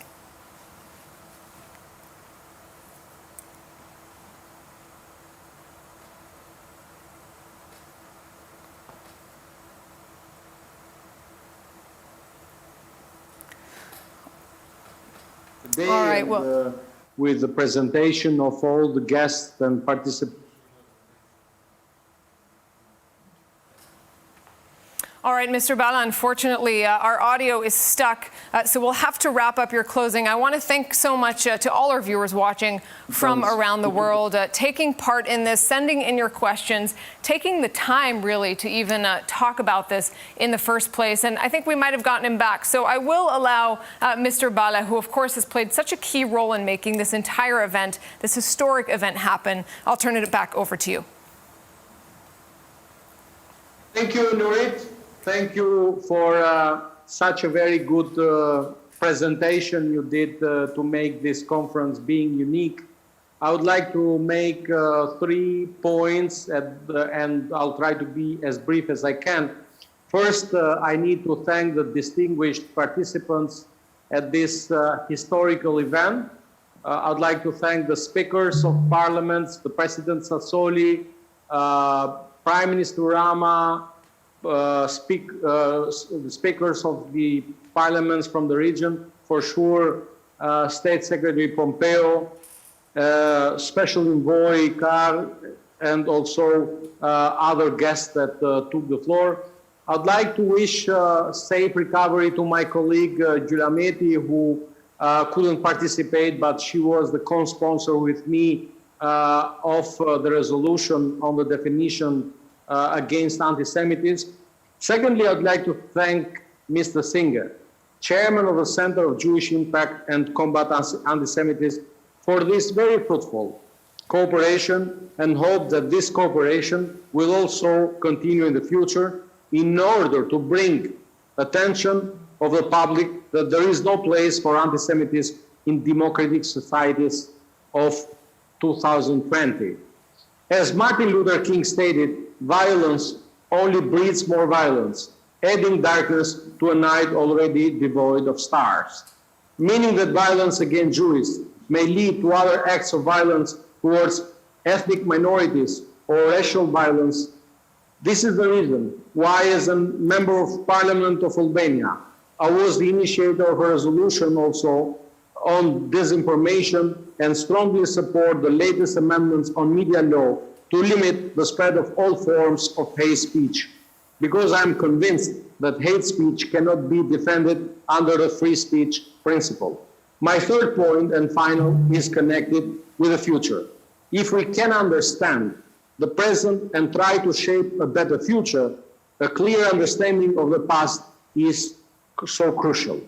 For this reason, I'm convinced that this forum has achieved its goal by trying to understand the past in order to shape a better future for our children and future generations. Thank you once again to all participants of this event, and to so many hundreds of those Albanians, and not only, and around the world, who joined this historic event today. Thank you very much to all. Thank you so much to Parliament Member Tolerant Bala for everything that you've done to make this event happen. And thank you to everyone who has come together to make this historic event happen today the way that it did, the first ever Balkans Forum Against Anti-Semitism. We've heard encouraging words, insight, and some practical advice from Albania's Prime Minister, Parliament speakers across the region and to Israel, Jewish leaders and senior officials from the US all the way to the UN. And of course, thanks to all of you joining us, watching around the world. We'd love to get you involved. Visit combatantisemitism.org, join CAM, and join the fight against hatred and for dialogue.